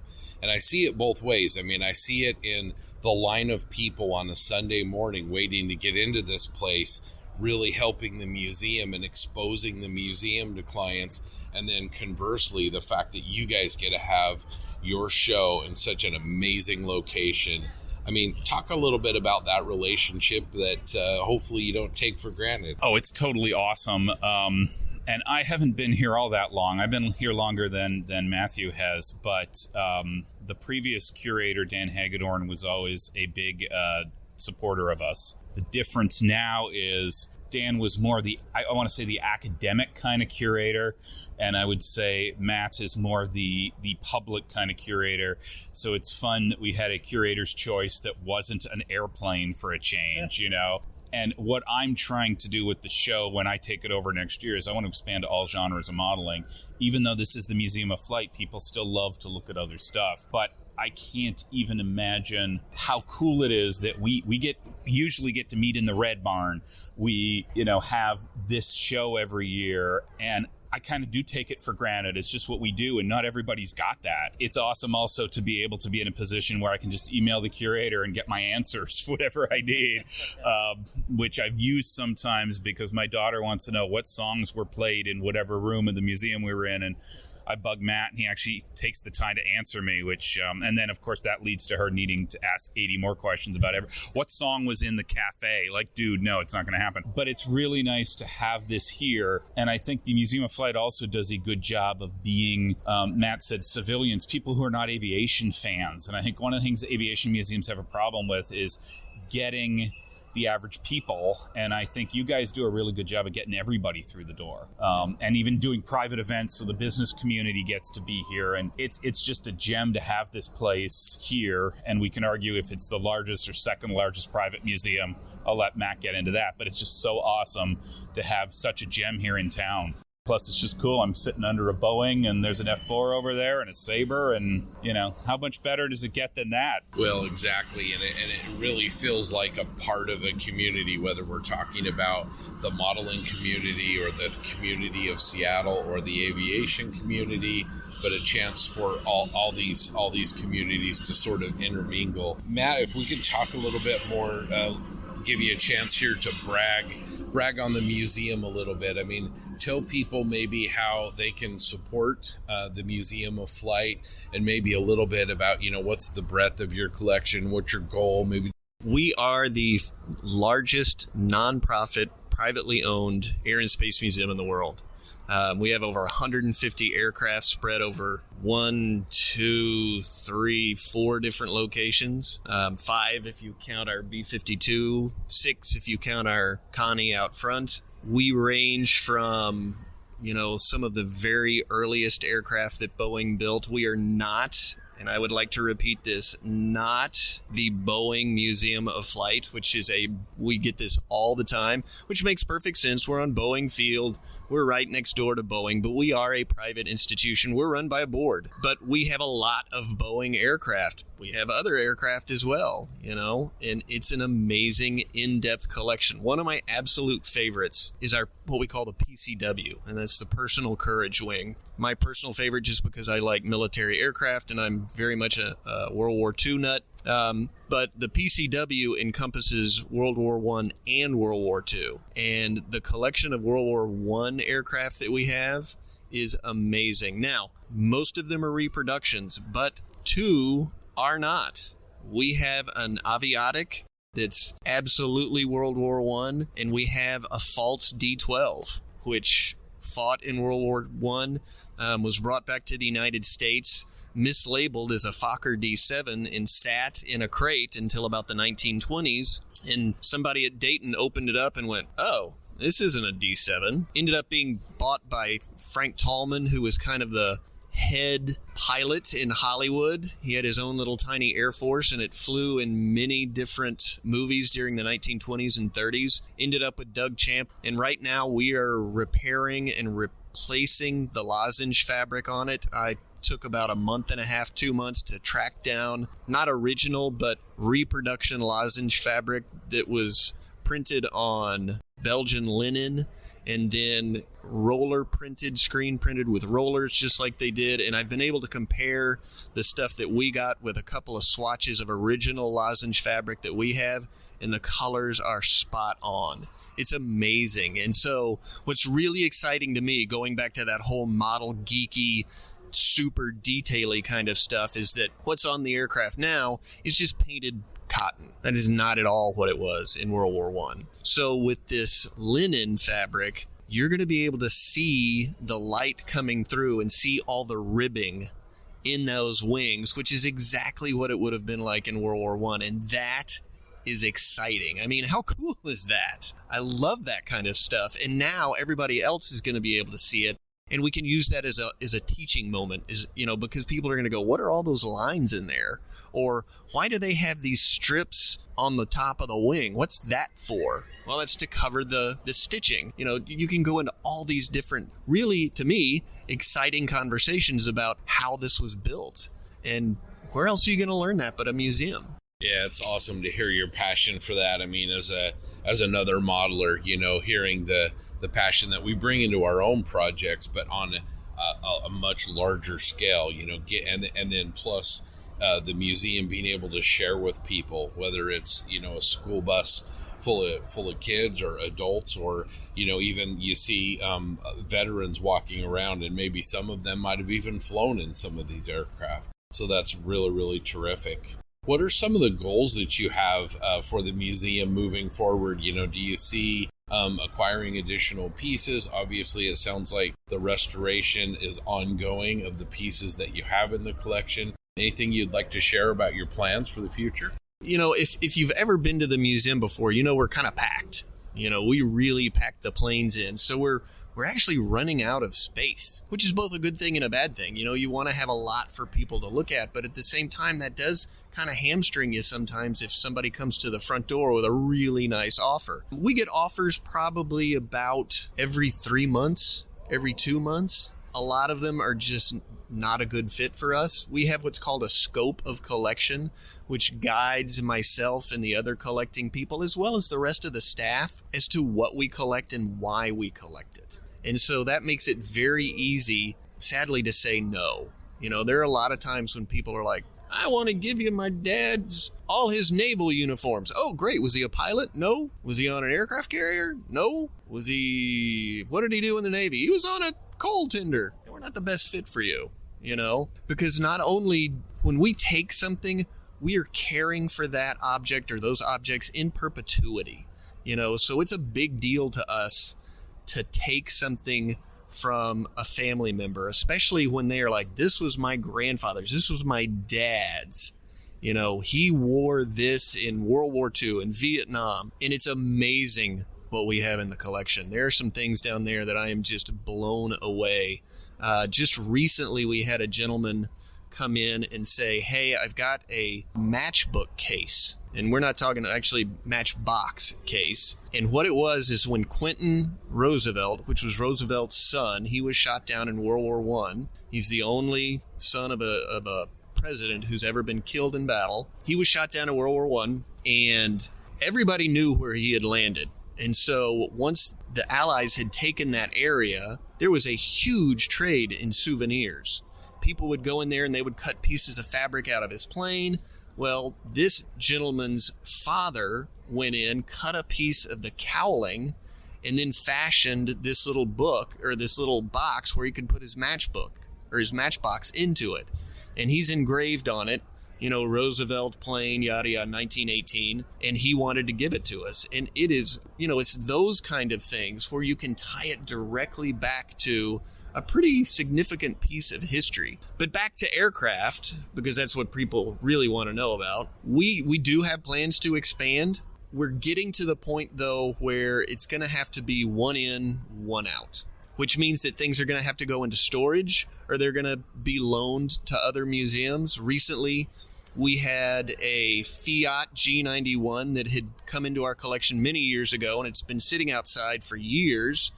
And it had flown with the Frecce Tricolore, which is the Italian version of, say, the Blue Angels or the Thunderbirds. And we knew we were never going to do anything with it. It was outside. It was kind of languishing, to be honest. So we reached out to an Italian museum, Volandia, and said, would you be interested? And they went, yes, absolutely. And we said, if you guys can wangle getting it across the pond, we will put it in the container for you.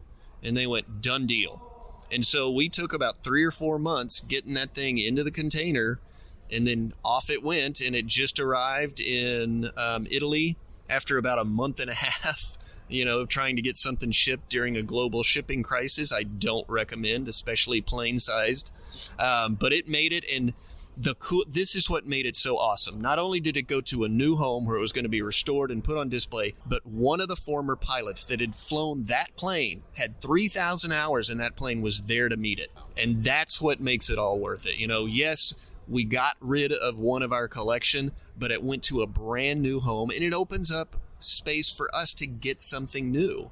F-15s are going to be coming around here pretty soon, and I am really excited about getting an F-15. Don't know where it's going to go, but if we can get one, I'm going to vote yes. First world problems. Where's this eagle going to go, right? It can go in my backyard. Well, I want to talk about maybe outside of the show, Jim, how the club continues to help support Matt and the museum and ongoing displays and things like that. How does that relationship kind of work on an ongoing basis? Well, we have a couple display cases here at the museum that we're always putting models in, and we have rotating displays that we do 3 times a year. Currently, it's Pearl Harbor. The next one coming up is called Heads of State, which will be models of aircraft flown by, or not flown by, but with the heads of state have flown on. Occasionally, the museum will approach us with kind of weird projects. One that I think still on display is they got a Lockheed Electra that is in the markings of Amelia Earhart's plane, and they wanted to depict the history of the actual airplane and had us build models in each of its history. And then the most interesting one, and this is a while ago that I participated in, is they had a program for people who are visually impaired, and they had us build a bunch of models and paint them black like the World War II recognition models that they can give to the visually impaired so they can kind of feel what an airplane looks like. And then we do the show here. We do a mini show in the fall, and I just hope Matt's not thinking up new things to put us to work on. Yeah, exactly. I just hear Matt saying it's too late. Well, Matt, before we start to kind of wind down on this, want to kind of go back to a question we kind of skimmed over. How can people help the museum? What kind of memberships do you offer? Sponsorships, anything like that. Like, how can people who are interested in your collection and the preservation of aviation history really help the museum? Absolutely. The great thing about the museum is we've got all sorts of different levels of membership. I mean, student all the way up to, $1,000 a year kind of thing. Always looking for donations, whether it be monetary or artifact-wise. If you're interested in donating an artifact to the museum, you can just email curator@museumofflight.org. I would recommend going to our website, which is museumofflight.org. There we've got all sorts of pages on donations, if you want to do a monetary donation, if you want to do a stock donation, whatever. All of that goes to help keep the doors open and the programs running and all this kind of stuff. You can designate where your donation would go. And as long as we're kind of repping the museum, I'm going to throw my hat into the ring and say, if you're interested in kind of a different take on aviation, tune into our YouTube program called Curator on the Loose. And that's where I take one of the artifacts here at the museum. Recently, we did one here at King County on the ARFs, which are the Aircraft Rescue Firefighters. So we started the episode with our 1942 Kenworth fire truck and kind of took a look at that 1942 technology and then said, I wonder what's going on today down here at King. And so then we went and we talked to the King County guys, and we got to play with all of their equipment and run around in their trucks and blow water on stuff and try out their gear. It was a ton of fun. So we've done a lot of those videos, and we're continuing to do so. They run about 10 to 15 minutes a piece, so it's not going to be a huge time suck for you. And there's just a lot of fun. So take a look on those.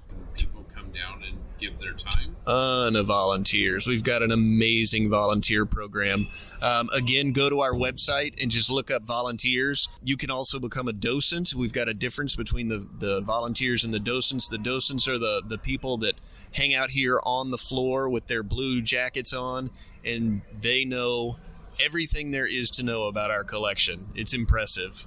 Thank you for taking the time to join us. Thank you for hosting this event. It's fantastic. Just can't recommend it enough. And anyway, it's been great to talk to you, Jim. Same thing. Continued success on the show and for the museum. Thank you. Thank you. Thank you.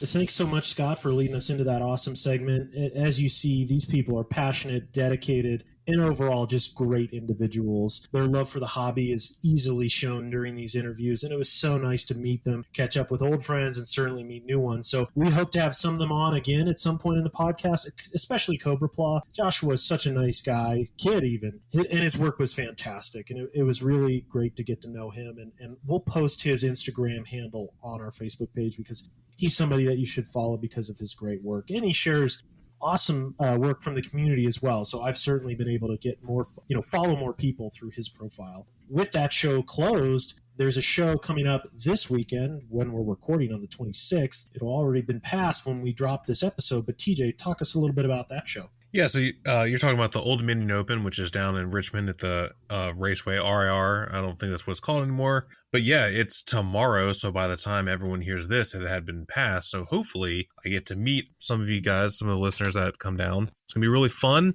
As of tonight at 9 o'clock at night on Friday, I have not yet decided what models I'm going to bring. You're only allowed to bring 8, 1 per category. And as someone who builds a lot of allied armor, that kind of makes it difficult for me. And a lot of science fiction also makes it difficult. So I'll narrow them down, print out my sheets, and get going. So, hopefully the turnout's good. I'm sure it will be. That's why they're limiting the number of entries, because they're worried the turnout's going to be massive. Apparently, it's one of the larger shows in Region 2, which is the region that I am in. So, yeah, hopefully I get to see some of you guys down there. And you're catching up with the geeks as well, right? Of course, they will be down there. I think they're going to have a table. I think that's what Darren said. I will not have a table. I'm not doing anything. I don't even think I'm going to judge. I think I'm just going to kind of mingle and probably spend some money. And yeah, it should hopefully be a fun time. And then I think we're going to go out to get some food afterwards. Steal that KV2 from Darren. Yeah, I'm going to make sure he brings it, and I'll just accidentally fall off the back of his truck. That's right. Well, that's awesome, TJ. And within 2 weeks of today, we will also have Commies Fest here in Denver. I'm so excited to see you, Doug, Scott. We have Jim Bates flying in. Ivan, you will be here in spirit, and we will come to you live, probably half in the bag, but certainly have a toast for you. And for everyone, that's going to be on March 12th at the Arapahoe County Fairgrounds Event Center in Denver, Colorado. It's slightly east of it towards Kansas, out in the flatlands, not too far away from my place. But we'll be there in force. We're going to have a table. And then also, we're going to have funfetti cupcakes in the theme of the show, which is orange. And we're not joking about funfetti. So please stop by, say hi, grab a cupcake, and let's have some fun. Yeah, John, we'll also have some Plastic Posse swag and also some Tankcraft swag. And we will be giving away a Tankcraft mat or 2 at the show as well. So stop by and say hi to us. I got a box of value gear I'm going to bring as well that Steve was so kind to send our way. So really going to be a good show to meet all our listeners. So, John, before we move on, I wanted to also, we've talked about the venue at the Museum of Flight there, but kind of wanted to talk about their format, the no contest format display. What did you think of that? Because I thought it was a really unique approach. And, with over 1,700 models on display, seems like it's definitely attracting a lot of attention. Yeah, it's the first show I'd ever been to where it was display only. Every other show before that was a contest. And to be honest, I didn't miss anything from the contest. The point of the show there was to spread the joy and love of the hobby and then connect with other modelers. And that's certainly what we did. Without even any vendors as well. So display only, no vendors. I could have spent another day at the show because of the museum, because of the people we met, and because of those conversations that we had. It was a great experience, and I would love to see more kind of display only. And we kind of had this discussion at the show where it's a great approach, and it really comes down to kind of the show organizers and the space available. I think we were very lucky in Chattanooga Nationals back in 2019. I'm sorry if I'm mistaken. That Nationals was great because they had a large display section in front of the contest. Usually display is kind of put in the back, where at Chattanooga it was up front, but at the Seattle show, it was right under the main M21, D21 Blackbird right there on the center floor. So it really made for an impressive display. It was absolutely fantastic to see people literally bring their collections. Eric from the Seattle area, I think he had over 235th scale armor pieces there, and the 32nd scale Lancaster, and other large scale planes. So truly amazing to see, what people create. And then the guy who did all the unique fire trucks as well. I thought that was one of the coolest displays. He loves red, yellow, and orange, and everything weird in between. He turned a World War II tank into a robot to extinguish fire, and it looked really good. Bottom line is, I like it. I think it's a great way to, again, it's an exhibition, not a contest. No one went home unhappy there, and I think that's something to take away, is that literally everyone had a smile on their face. And the museum had 2,000 people a day attend the show, whether they were just visiting the museum itself and fortuitously ran into the show or went for the show itself. So it was busy, it was fun, and no one left complaining, which was awesome. Yeah, you had the great participation from modelers in Oregon. You know, our friend Doug Reed came up and was there. Shout out to Doug. It was good to see him. You mentioned all the modelers that came out from Colorado. We had Rick Lawler come up and spend the day. And, you know, Rick mentioned in the interview that we heard a little bit ago that, you know, one of the things he likes about the display only is, you know, modelers tend to bring, instead of 1 or 2 items to put into a contest, they'll bring their whole collection, or they'll bring a large part of their collection. And you really get to see a progression of each modeler's work on the table. You mentioned Cobra Blah. You could really see in his work a progression in his weathering and his airbrushing, you know, from his earlier works to his later works. So yeah, I thought it was great. And then the thing as a nerd that I was super happy about is, you know, you take the Colpar show that we went to and now this one, and science fiction is not the special table at the back of the room anymore. I think the rock stars of this show in many respects were the science fiction pieces. I would agree. Bill Huffman's pieces as well, which were more than just a diorama. They were an art display. They were integrated into a furniture piece. They were absolutely gorgeous, and something that doesn't really fit into a traditional show per se, but it was great to see things like that on display. Also, I want to tell our listeners, you know, when Rick Lawler showed up, I think he showed up, I don't know what, around noon.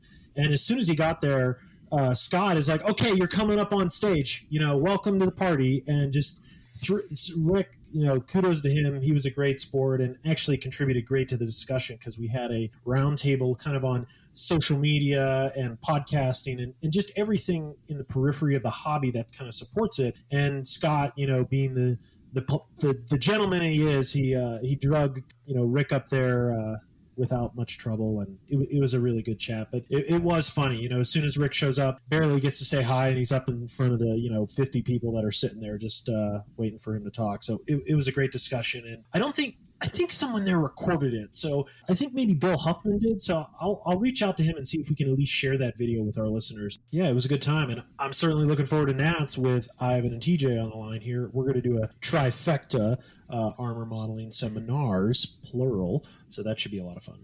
Ivan's seminar is going to be sold out. You're going to have people waiting in line. I'll have groupies.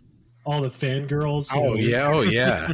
Yeah, he's gonna throw the demographics way off. I was about to say all the fangirls at a national modeling show is unheard of. It's Embassy Suites. You're gonna have that party room up front with the pull-out couch. You know, just throwing ragers each night there. You're gonna have people at the front desk. Where's the seminar with the guy from England? Yeah. Can I buy him a pint? In an aluminium can. Get some crisps for a nice appetizer. They are crisps. They're not chips. Chips are fries. We'll have them queue up in front of your room. Queue, yes. A nice orderly queue. And then maybe they'll throw some knickers at you. These words just sound weird coming from, like, with that American accent. It just it makes my lungs cringe. Like, oh, I don't even know where we are in the episode. A shiver went down my spine. Save us, Doug. Save us. We are proud to partner with Tankcraft. They're a fabulous company that makes the highest quality products. They have some incredible new products coming in 2022. New mats, new products, and some incredibly cool stuff that they'll be announcing very soon. In the meantime, check out tankcraft.com and see how one of their pro modeler mats and one of their awesome aluminum glue bases can really improve your workbench. Nice try, Ivan. I caught you. John and Scott, tell us about those new T-34 tracks. Tankcraft sent John and I a set of their first 3D printed tracks, their T34 76 tracks. And I got to tell you, I was really, really impressed. We'll get John's thoughts on him here as well. But they assemble just like the metal tracks do, where you've got the links connected by a resin pin. The pin's got some ridges on it. They stay in. They're remarkably robust, and man, they assemble very, very quickly. John, what's your impression of them? Yeah, I would echo that. So they're really, really nice. They are no cleanup required, no drilling required, and simply slide together and then pop that pin in. I completed the whole set, I think in about 45 minutes, to be honest, and I wasn't even fully concentrated on them, but I just sat at my bench, hold them together with my finger, and slide that pin in. And like I said, we got one set. They are gorgeous, and there's enough spare tracks in it to make a significant run, too. So if you want to load down your vehicle with spare tracks, those are in it. But the moldings are crisp. Again, zero issues with drilling or warpage or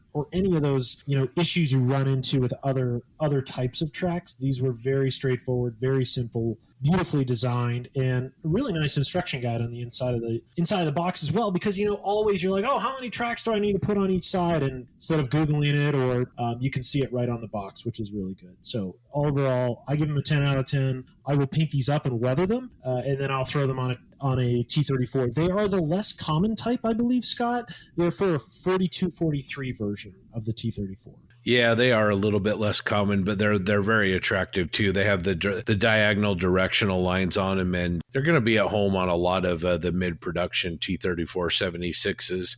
If you have any questions, kind of what vehicles they go to, you can check out the excellent T34 modeling Facebook group that's run by Stephen Reed, and he does a review of these tracks as well, and also throws a couple of kits out there that you can look at that they would be perfect for. In the meantime, we've got some Tiger One tracks headed our way, so John and I will take a look at those and see what we think. And then we're not sure what's next, but they have other tracks coming. If any of you can join us out at Commies, we've got some of their new knife toppers that we'll be giving away, which are great. The little plastic pieces you put on your X-Acto knife to keep from rolling off of your bench and stabbing your foot. So that's a great product. Yeah, I already put a couple on my knives. They're kind of a rubbery plastic, so they're flexible, so they can fit multiple handles sizes. It's time to send a shout out to our Posse Outriders. These are listeners who support the Posse by becoming Patreon contributors. If you would like to support the Triple P and become a Plastic Posse Outrider, it's really easy. Just head over to our Patreon page at www.patreon.com/Plastic Posse Podcast and set up a recurring donation there. You can donate any amount you would like, and this support helps us to offset the cost of bringing you the Triple P. The Posse Outriders for episode 40 are Mike Bird, Jeremy Elliott, Mike Tarley, Steve Baker, Mediocre Middle-Aged Modeler, Dan Nofel, Rick Lewis, Eric DeGleish, Brian McFeeters, Bruce the Model Noob, Matt O'Meara, Grant Mabry, Paul Alexander Crystal, David Wapples, Ethan Eidenmill, Jamie Adamson, Steve Schaefer, Rick Cooper, Craig Jarbo, and Jared Cowell. Well done, deputies. We really appreciate... What do Englishmen say? Oh, man. Well done, deputies. We really appreciate your support. I'd like to bring a motion before the board that he reads those names every time. Because, I mean, just, the English accent makes it better. Yeah. Can I also ask one quick thing?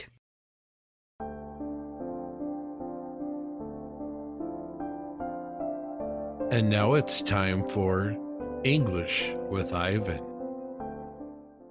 The actor's name is Ralph Fiennes, not Rafe Fiennes. Thank you. Who calls him Rafe? I've literally never heard anyone say that. How? Because it's always Americans who are like, yeah, that actor, Rafe Fiennes. No. That's how I've always heard it. I've always heard it pronounced Rafe. Always. No. I don't mind calling him Ralph because that's how it's spelled. Thank you. I've never heard anyone call him that. I always thought that was just an American thing. Rafe. It's like, no. I mean, maybe traitors, I don't know, but that's not something Patriots say. Jeez, oh man. Good Lord, I don't know. According to Google, it's Rafe. It's no. What? That's what Google is saying right here. I'm looking at it right now. Google's wrong. Michael Google's never wrong. Oh, God. You can also make a one-time donation to the Posse via PayPal. To do this, just go to our website, plasticpossepodcast.buzzsprout.com. In the upper right-hand corner, just click the little heart icon, and you can donate any amount that you would like. You certainly don't have to donate, but we do appreciate your support. We'd also appreciate it if you would support us by leaving a review wherever you listen to our podcast. 5-star reviews help the posse be more visible to people that search for modeling podcasts. And if you are on YouTube, remember to stop by our Plastic Posse Podcast YouTube channel and give us a subscribe. We have some live streams there. We just added our live stream with Adam Wilder recently. Our next live stream is coming up on Friday, March 4th, and we will be visiting with Fred Metal of Tamiya, USA. Now it's time for social media shout-outs. Let's check out what caught our eye on the internet this past week. I will start, and I'm going to start with a guy on Instagram that goes by Phoenix Miniature Art. And what caught my eye is he just finished a large-scale Colossus figure. If you're an X-Men fan, then you know who Colossus is. He's a big, huge Russian dude that can turn his skin into metal. That's his superpower, and he's freaking awesome. I think this is a 75mm figure. I've seen it before. I'm not exactly sure the scale. It's larger, and of course, like a real miniature painter, he painted in non-metallic metal and did an absolutely amazing job, because in the comic books and in the movies, he's like a shiny chrome kind of looking color when he activates his metal skin. It's really sweet. I just happened to see it when I was scrolling through Instagram today. I've been following the work in progress pictures, and the whole thing is just absolutely fantastic. Yeah, so actually I have two. One was just posted today, but I'll go with the one I originally had, which was ABC Mecha's Falke. So dang good.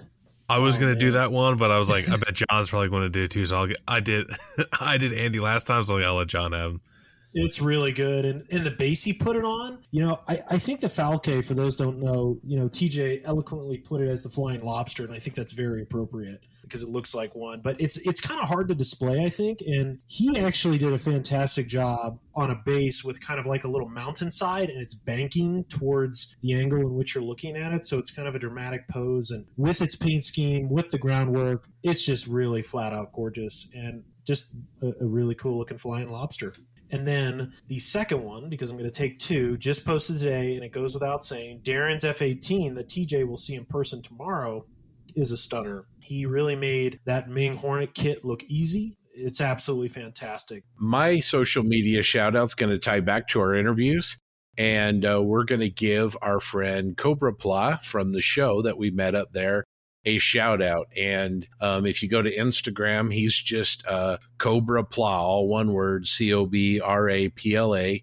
He does mostly Gundam kits, but he also does Star Wars and other sci-fi. And what caught my eye at his table was he had done a really beautiful, legit Mark I Colonial Viper. And anytime somebody does a great job on one of those, it's going to catch my eye. And that's kind of what got me talking to him. So anyway, Cobra Pla on Instagram, give him a follow. And I think you're really going to like his work. I go on. I shared this on my Facebook and it received a lot of attention. I have to shout out Lucas Zaba, and his Facebook page is Zaba Art. His bust and figure painting is unreal. It's so nice and smooth. It looks CGI. It's just shocking level of skill. Part of me thinks it's not even real. It's that good. But he does fantasy stuff like hobbits and orcs and things like that. Stuff that doesn't really take my fancy, but it's the amount of... He's also a sculptor, so he sculpts a lot of the work he does. It's just incredible. It's a shocking level of... It's hard to believe he can do this with a paintbrush sort of level of jealousy. It's really good. Check him out. It's Zaba Art. ZABAART. I'm shocked he only has 3,100 followers on Facebook. 3,101. I just followed him. It's really good. Yeah, it's good stuff. I've got one. I found on Instagram scaled steel models. And right now, this guy has got, for the last 2 weeks, he's been working on a Tamiya 35th scale Panther. And he's been doing updates day by day, including some really nice scratch-built armor that he's put on it. And he's getting pretty close to done. It's beautiful. He's got the ambush camo on it. And I'm looking forward to seeing how this one ends up. I follow him as well. He's got some good work. He just got another follower from me. All right. That'll take us for social media shout outs. Now, just a reminder, the Posse is just one of several scale modeling podcasts out there. We are a member of a group of great podcasts. If you would like to see a list of them, other podcasts plus social media creators, head on over to modelpodcast.com and you will find links to many of them. We want to remind everyone there's lots of ways to interact with the Posse. You can email us at plasticpossepodcast@gmail.com. We're also on Facebook, facebook.com/Plastic Posse. You can also find us on Instagram at Plastic Posse Podcast, Twitter is at Posse Podcast, and on our fresh YouTube channel, Plastic Posse Podcast. Last but certainly not least, we have several group builds going. TJ, how are they going? How are they coming along? Everything is going on really good. So I'm not really going to focus on most of them. I'm sure you guys have all heard the ones that we have: the T-34-85, the Spitfire, the TIE Fighter. Well, those are the three. But the one that we have going on would be the M3, M4 group build. Still lots of really good work going on. I specifically want to call out Stephen Reed's IDF Target Sherman. He's got some color on it. It looks friggin' sweet. He's done a lot of really good work on it. Yeah, it's just that one of the most interesting vehicles, I think, out of the whole list. Just absolutely fantastic. Grant Mayberry is working on his early IDF Sherman as well, doing some little scratch mods that he's doing himself. And our friend Peter is dangerously close to finishing his Fizlowski. I think that's how you say his last name. Hopefully I didn't butcher it again, like I've done multiple times, Peter. I apologize. He's getting really close. Fantastic finish. I love his model. It's one of my favorites out of the group. That's what I've noticed that's been going on in the group build. I believe, JB, you have one of the builds at your house now. I do. Hendrik was so kind to send over his M4A1 from Asuka. Absolutely gorgeous kit. Even better figure. The figure is, I'm going to take pictures of it and study it and try to copy it because his work is absolutely fantastic. Unfortunately, it was a casualty in the mail, so the model was attached to a base, and I would recommend people, if you're good at mail models, don't do that because it's just really hard sometimes, and any kind of shift can cause a catastrophe. So in this case, some bogies are broken, some tracks are broken, the barrel came off. Bottom line is it's all fixable. I'm going to take some time tomorrow and get it cleaned up. I think it shouldn't be that problem at all. But again, thank you so much, Hendrik, for sending it over. It'll be a cornerstone display at the Plastic Posse display at Nationals. Again, super gorgeous. I'm actually excited to show it to Doug, Scott, and TJ in 2 weeks. I think they'll certainly love it. And I was talking to him today, and I'm going to take it to Commies Fest and enter it under his name. So if he wins an award, I'll mail it out to him in Germany. So thank you again for so much for sending it, and I look forward to seeing everyone else's work get completed. Speaking of group builds, there's a rumor going around that we're going to have another group build someday, and there are already guys out there buying kits for it. That is accurate.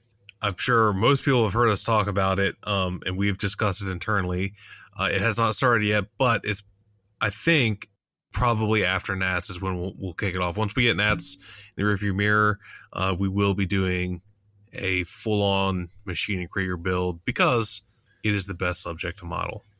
So tell me, TJ, what is it about Machine and Krieger that makes it so great to all of us? I mean, we all seem to really enjoy it. And when Gundam doesn't hold the same for you, what's the difference, do you think? It's the aesthetic of Machine and Krieger is what it is for me. I don't really like the Gundam style robots. That's just never really done anything for me.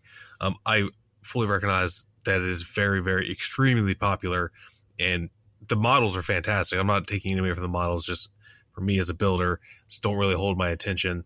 I like Machine and Krieger because it's like Star Wars-esque, right? You know, it's a lived-in universe, and that's, I like that.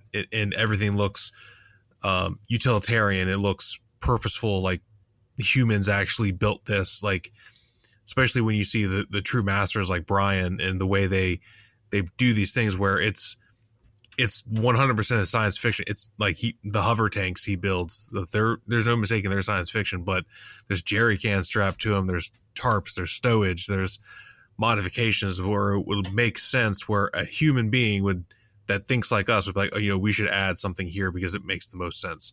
That's part of the reason why I like Machine Krieger so much. No, I agree. There's only one style of Gundam I like, and that's the Zaku 2s. And that's because I think I can make them look a bit like World War I Germanic soldiers. I think because I can remotely associate it with being slightly historical looking. But I completely get what you mean. A lot of the Gundams, it just nothing for me. I've tried to build them, and it's just nothing gets me attached. And I mean, Gundam casts such a wide net. There are lots of, I wouldn't say lots, but there are a number of designs where like, that is really cool. I really like that. The Zaku is one of them. I do like the Zaku. There's been others too that are just like, man, that is really cool looking. But yeah, I mean, and I think you kind of touched on the historical side of it, because Machine Krieger has its roots in designers that were influenced by World War II equipment.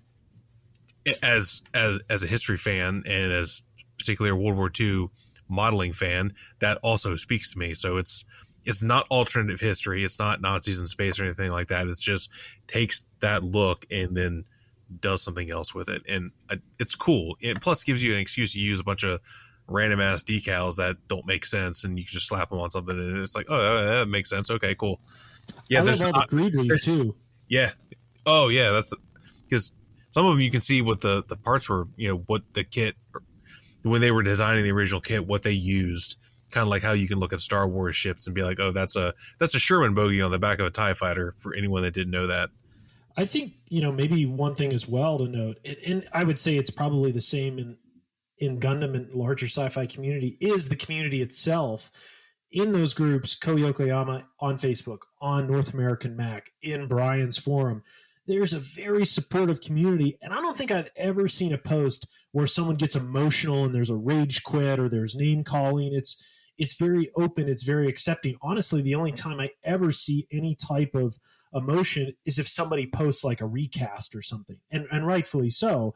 But it's a very supportive community. And I've never seen someone do something like, you can paint it literally whatever you want. What was the one? It came out yellow. Was it a camel, like a construction color? Yeah. Yeah. And you think in the Tom Hutchins, I think. Yeah, it was awesome. And dare I say, in some forums for scale modeling, maybe I would say the more purist form, they look down on stuff like that. I'm not going to make any bones about it. You guys know, but in that community, it's like, man, that's cool. Not why would you do that? It's, why didn't you do that before? That is awesome. Why didn't I think of that? I think that's what you see a lot from those kind of people, from that community. The other thing, since you mentioned community specifically about Machine Krieger, is Ko Yokoyama Sensei is in these groups and he interacts with. I mean, he's alive. He like, some people don't know that, because it's from the 80s, and spoiler alert, people, the 1980s were kind of a long time ago. I know for some of the older people, it feels like just yesterday, but dude, it really wasn't. It was kind of a long time ago. So a lot of newcomers to Machine Krieger don't realize that he's alive and interacts with us and still is designing things now. And I know you guys know, and I don't think I ever mentioned it on the podcast, but when my Machine Krieger SAFS, the original Eggplant 6 markings, the first one I did that I took to Nats, that won gold in its category, when I posted that on Facebook, someone sent it to Ko Yokoyama and he commented on that, how much he liked it.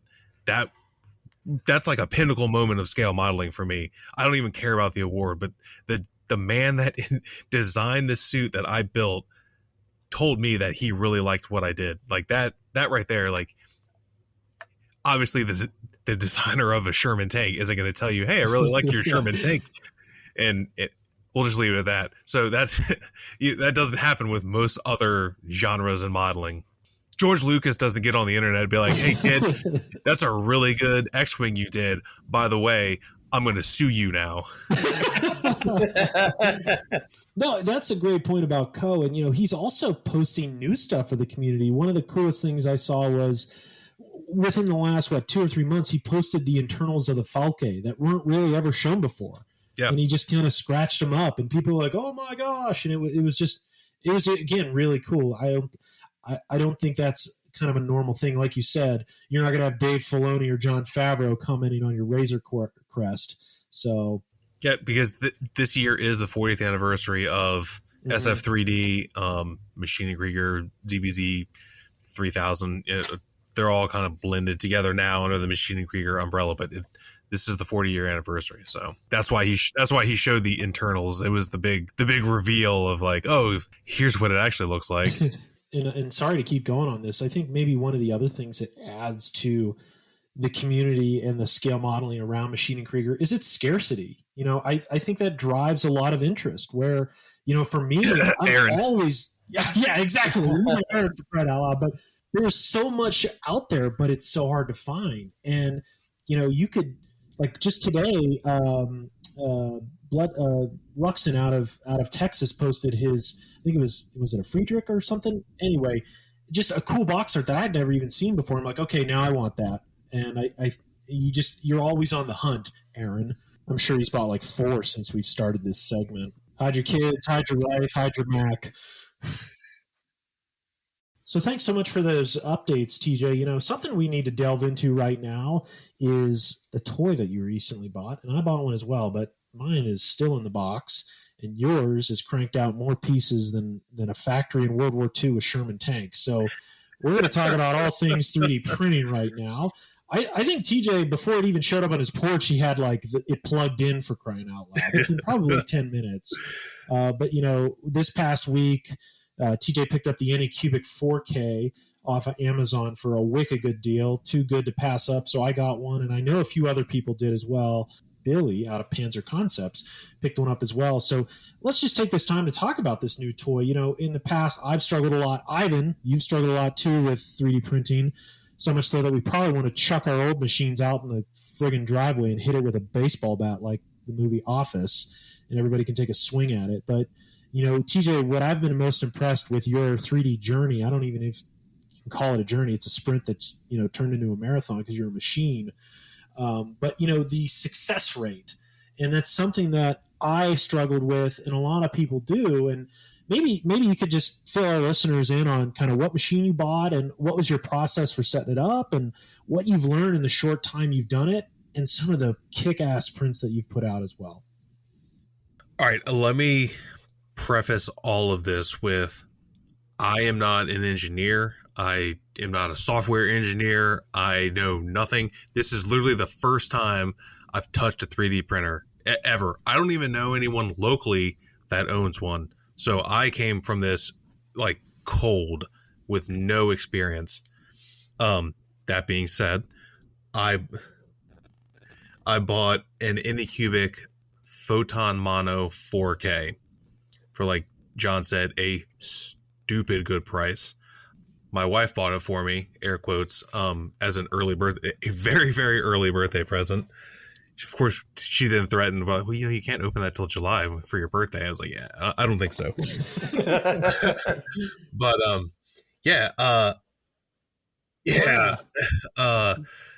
so, and I also want to say, I kind of hesitated, I did hesitate, jumping into 3D printing for a couple of reasons. One, same reason why I don't make videos, because people have asked me, well, why don't you make scale modeling videos? I don't want to. I don't have the time to. It's another hobby, and it's something I don't know natively, so I didn't want to take the time to learn. And that's kind of how I thought about 3D printing as well, because I've watched videos, and I'm like, holy crap, this is like a whole thing. Like, I don't if I want to keep making models and doing what I really like to do, I'm going to have to stop doing that to learn how to do this. And I didn't want to make that sacrifice. But now it seems like you don't really have to do that, because I think it's easier now than ever. So the other important thing is I have not designed anything myself, and mad props to people that do. I would like to. I'm not going to act like I'm not going to, but for now, finding STL files, even ones that aren't pre-supported. I started with pre-supported. I've printed a few things that weren't supported. So figuring out supports and all that stuff. But yes, for now, I'm sticking to, when I can, pre-supported STLs. And I don't know if I just got really lucky, but I have not had a print fail. I've had prints that have issues, but I haven't had a straight up failure yet, save for one, but it was my fault. So it wasn't anything to do with the printer. The file, when I ran it through the slicer, I was telling you guys before, the object was not on the print bed, and I thought it was. So it was part of a bunch of things that I printed, because I have learned to maximize build volume whenever you can, because I don't know if you guys know this, but 3D printers don't care about how much area you print on the print bed. They care about how tall it is. So if you're going to print one thing, print a bunch of things, even if they're unrelated to what you're doing. Like, I just picked random crap that I'm like, oh yeah, I want this, I want this, I want this, because I was printing something rather tall anyway. So, I mean, throw stuff in there, because there's no reason not to. Yeah, it just wasn't on the print bed, and that was my fault. I didn't check before I sliced the files and exported them, but I will go ahead. I was just going to say, so for the uneducated people, myself included, what software are you using for your slicing and ultimately, putting it in the machine to make it run? So on the recommendation of Zach and Aaron, I use Lychee. It's one of the two main ones. The other one is Cheetahbox or something like that. From what they told me, that Lychee is more user-friendly, and I have not tried the other one yet because I like Lychee so much. I said I'm not an engineer and I have no experience in this kind of stuff, but I did make drawings as a job for a while, like using AutoCAD, and we use a 3D program. I don't remember what it was called. It's been a long time. So I have some experience in that kind of software, and it's very intuitive. Like, plus YouTube exists. So if you want to learn how to do something, just find the YouTube video on it. And since 3D printing is so popular, you'll find good videos. But that's what you use to slice your files and export them to print files, and you put them on a USB port and you plug it into the side of the thing and you press play. And it's really that easy. That's awesome. Where do you have this set up? Right now, it's behind me. It's in the basement. It doesn't really smell. The only time it even really smells is if you take the lid off and you got resin in the vat. But even then, you have to be standing on top of it. I've been using Anycubic Craftsman resin and Sierra Tech Fast, which was a recommendation from both Billy and Aaron. I know Billy uses that. It's the navy blue. Yep. It's pretty good. I like it. It is different than the Anycubic Craftsman resin. I'm not necessarily saying it in a bad way. I've just noticed that it behaves differently after it's cured, because the Sierra Tech Fast is like they call it ABS like. Okay, sure.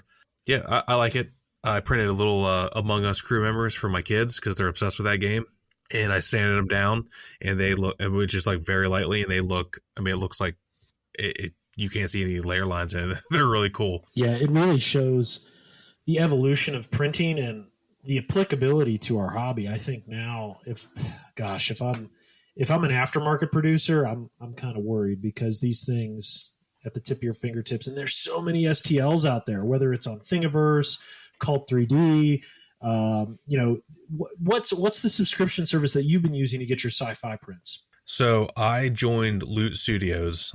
There's a number of 3D printing subscription services out there. Most of them are through Patreon. Loot, on the other hand, has their own website. It's the most expensive one. And by expensive, I mean it's $15 a month. So it's not that expensive. But compared to a lot of the other ones, which are like between $7 or $9 a month, yeah, it's more expensive.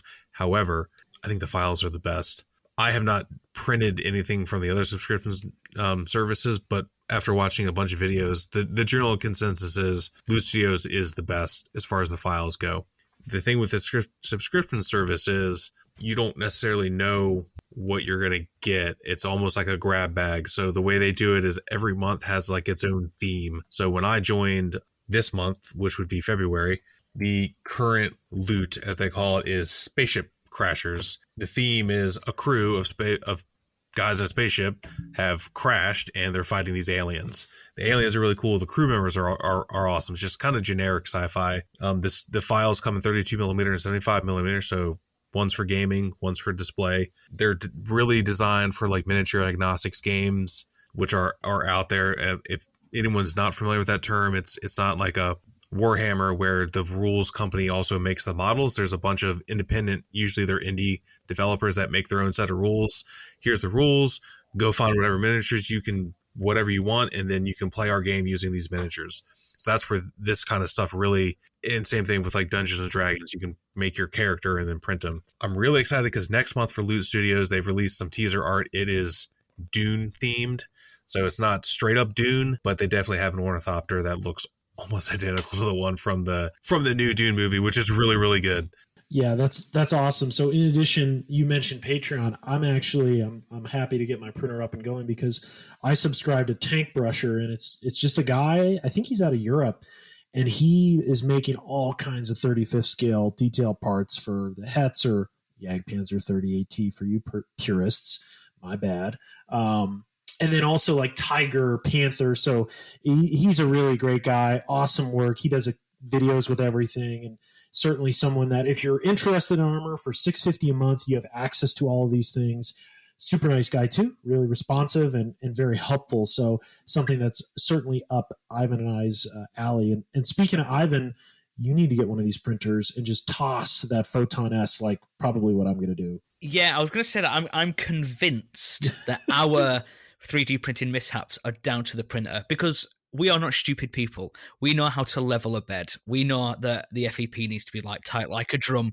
I know, you know what I mean? Like we know what we're doing. We know what we're doing. We know how to level a bed. That's actually really simple. I'm just convinced the issue actually is with the printers we've got. The answer to that problem is buy another printer. Simple. I have no idea what you're talking about. Leveling a bed? Maybe I'm stupid. I don't know. Yeah, you need a spirit level. So pretty much what we're talking about, Doug, is I don't know if you've ever watched how they work, but there's a rod, right? And the print bed is on that rod, and it dips down into a vat that's over it's over the UV matrix, right? So the insides shoot UV lights up in the pattern that the printer is telling it to do. That's how it prints. And that cures the resin in the layers as it moves up. So the print bed dips down into the resin. For resin printers, everyone, just so listeners are aware, we're not talking about filament printers. The print bed dips down into the resin.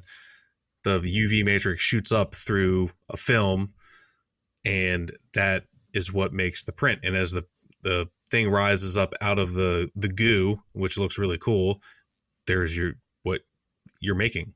So that print bed, your build plate has to be level with the screen. If it's not, as it comes up, stuff will start to get crooked and they won't adhere. They won't build right. You'll have failures. That and keep your FEP sheet clean and undamaged. Those are like the two golden rules when it comes to resin 3D printing. Yeah. And TJ mentions that, each layer being kind of essentially a picture, and really that's almost what it is. And it goes to what he was saying earlier about slicing it and using that slicer software. So you have, your object, and it slices it X number of times, and each slice is a dip into the vat. It flashes it, pulls it up, and then does it over and over again. And as TJ mentioned, the most important thing is just your vertical height. And that really is what is the length of the print. And, it's incredibly intuitive once you have one right in front of you, as TJ's mentioned. Yeah. So, I mean, like I said before, like I knew nothing about this, but I read the instructions. I watched like one or two videos, and that night I printed an astronaut bust. That looks fantastic. I know. I think I texted Ivan that I woke up at 6:00 that morning, which is pretty normal for me, but I definitely I knew it was going to be ready when I woke up too. So I was like, ooh, yeah. And like Christmas morning it was. And I took it off. I took it off the printer. I ran it through the wash and cure station that I also bought and washed it up. And I was just looking at it and I was like, oh my goodness. Like this, like I did not have this yesterday. I pressed a button. I went to bed. And when I woke up, I had this, and I think I told you, Ivan, I was like, I'm just floored by how good this is, and they're not perfect, right? Like I'm not gonna, if you're not familiar with 3D printing, I don't want to oversell it, right? It's not perfect, and there are imperfections, and there's places where you can see layer lines, and there's ways to deal with that, or you could just not care about it. I know if anyone's been following me on Facebook and on Instagram, I printed Old Man Logan. So good. I'm holding up so the guys can see it, even though they've all seen it. This is from Fotis Mint on Patreon. He designs busts. So I'm sure I've mentioned it. I really like bust painting. It's one of my favorite things to paint. Old Man Logan is exactly what it sounds like. It's Wolverine, but he's old. It's from a really good comic run from, I think, the late aughts. Yeah, it's really cool. So I saw this, I was like, I gotta have it. I printed it, and it's flawless. There's like one or two places where you can see layer lines. One of them's on his belt buckle because it's like from his waist up. And there's a couple areas like on the chest because he's wearing a shirt that's like kind of ripped. You can kind of see it there. But other than that, I mean, I didn't even sand it to fill it or try to sand him out because I just don't care. You can't see it from where I'm sitting right here, and it's less than arm's length away from me. You can't see it. I think the other important thing is, you mentioned Patreon, you mentioned Loot, but even if you're paying a few bucks a month, maybe throw all in $20-$30 a month, you have your initial investment. Let's just say that's around $400 for the printer and wash station. That's still, when you start printing this stuff, you hold that bust in your hand, TJ, right there of Old Man Logan. That's a $50 to $60 bust if you're buying it off of a vendor. Not more. If not more, maybe even 80, I'd say, because yours is pretty big. And when you start to think about that and the amount that you've printed in a week, to be honest, you've almost paid for it already. And it's absolutely unbelievable. And resin, I'm going to throw it out there. In the grand scheme of things, it's probably not that much at the frequency and the volume at which you're printing. You can probably print a ton of busts for a bottle of resin. Oh, yeah. I have 3 kilos of resin. They come in half kilo or 1 kilo bottles. I've got 2 1 kilo bottles and then 2 like half kilo bottles. So all told, I have 3 kilos of resin. I've used maybe half of one and maybe a quarter of the other one. I switched. I was using the Craftsman's resin. I wanted the Sierra Tech resin to see how it's been working, how it works. That's what I've been using. If you see any of my prints that aren't painted, if it's blue, it's the Sierra Tech. If it's any other color, it's the Craftsman. Yeah, I mean, I feel like I've barely done anything, and I've printed. If you guys could see my desk, I've printed a lot of crap. Do you hollow out your busts? Yes. So Loot Studios, each file offers a hollow and non-hollow one. So I did not know that at first. So the first one I printed, the astronaut, he is solid. And I'll tell you right now, he's got some heft to him. Like he's a thick boy. Everything else I have printed the hollow one. Now, that being said, slicers can hollow things for you. So that is what I've been doing now. And so I would advise, if you want to get into it, and of course I'm no expert, so please just take everything I say with a grain of salt. Please start with a pre-supported file done by a professional. Learn that, learn how to manipulate that in the slicer. Do test prints too. There's different files out there where you can get little tiny things that are designed to make sure your resin settings are right and that your printer is working right. Do those, and then start printing stuff that has been professionally made, pre-supported, that person knows what they're doing. Get that under your belt. Then you can start going to unsupported files, adding support yourself. Now, I have found that at least Lychee is really good with auto supports. They tend to add more than I think you need. And part of the learning process is figuring out which supports you can get away with. The less supports you have, in my opinion, the better. It's less cleanup. They come off pretty easy generally, but it's still something you're going to have to clean up. That's, I think, another important thing for people that aren't familiar with 3D printing is you don't just print it and it's done. Like, they do take work. It's not We're not, this isn't like replicators from Star Trek. We're not there yet. Like, it's not a perfect item that comes out when it's done. You have to wash it. You have to clean it, to clean the supports, and you have to cure it. It's not just, it comes off the printer and you can do whatever you want with it. Like, it does take work. And then just go from there and learn, how your printer works the best, and which way you'll learn how to orient your objects in the slicer, and which way, like the one crew member that I printed, for anyone that's ever played Among Us, which I don't, my kids are obsessed with it. The imposter, which is the one that kills all the other characters in the game, has like a little like monster mouth. Kind of looks like the character Venom from Spider-Man. He's got like teeth and a little tongue that comes out.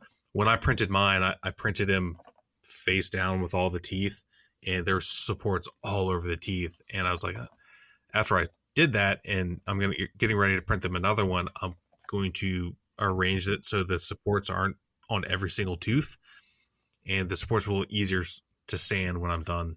So and that's just kind of stuff you're gonna learn. And because you can print so much with resin, if you screw up, it's okay. Just print another one. That's the best part. When you're building plastic models or whatever, everyone's worried, oh, I'm going to mess this up, and I won't have another one. I have to go buy another one. You mess up a 3D print, just print another one. The only thing that's going to cost you, really, in the grand scheme of things, it's time and obviously a little bit of resin. But I mean, you get so much for not a whole lot of money. You can afford to make mistakes. That's kind of part of the process. I think one gripe I had about it, and I think John was the same with this, is with our Photon, we would like wait 4 hours, and it's like, oh, let's check the progress. It's like, oh, it's stuck to the FEP. Yeah, that's 4 hours of my life I'm not getting back. And then it's like, yeah, I'm not cleaning that. It can stay in the corner now. But so, and that's the other thing. And like, I've mentally prepared myself for that one day I'm going to have a print that's going to fail, and it's going to be a pain in the butt because I only have the one printer.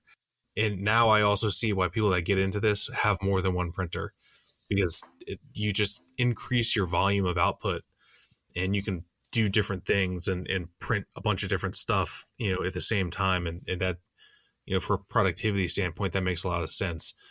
But I know there will be a print that has failed, and it's going to be a pain in the ass. But the other thing, what works for me is I'll start a print before I go to work. So typically the longest print I've had was 11 hours, and I started it maybe at night before I went to bed, and it was still running when I went to work. So when I got home from work, it was done.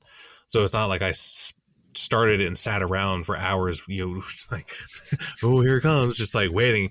I was at work, even though I didn't want to be there. I still had something to distract me from the fact that I had stuff printing at home. I did that once. I was printing a fairly hefty Geralt of Rivia bust where he's meditating whilst on his knees. I left it overnight, came back the following morning. He wasn't hollowed, and I didn't put enough resin in. It was half a Geralt. And again, after that, I was like, yeah, I'm putting it back in box. My own mistake was I'm sick of this.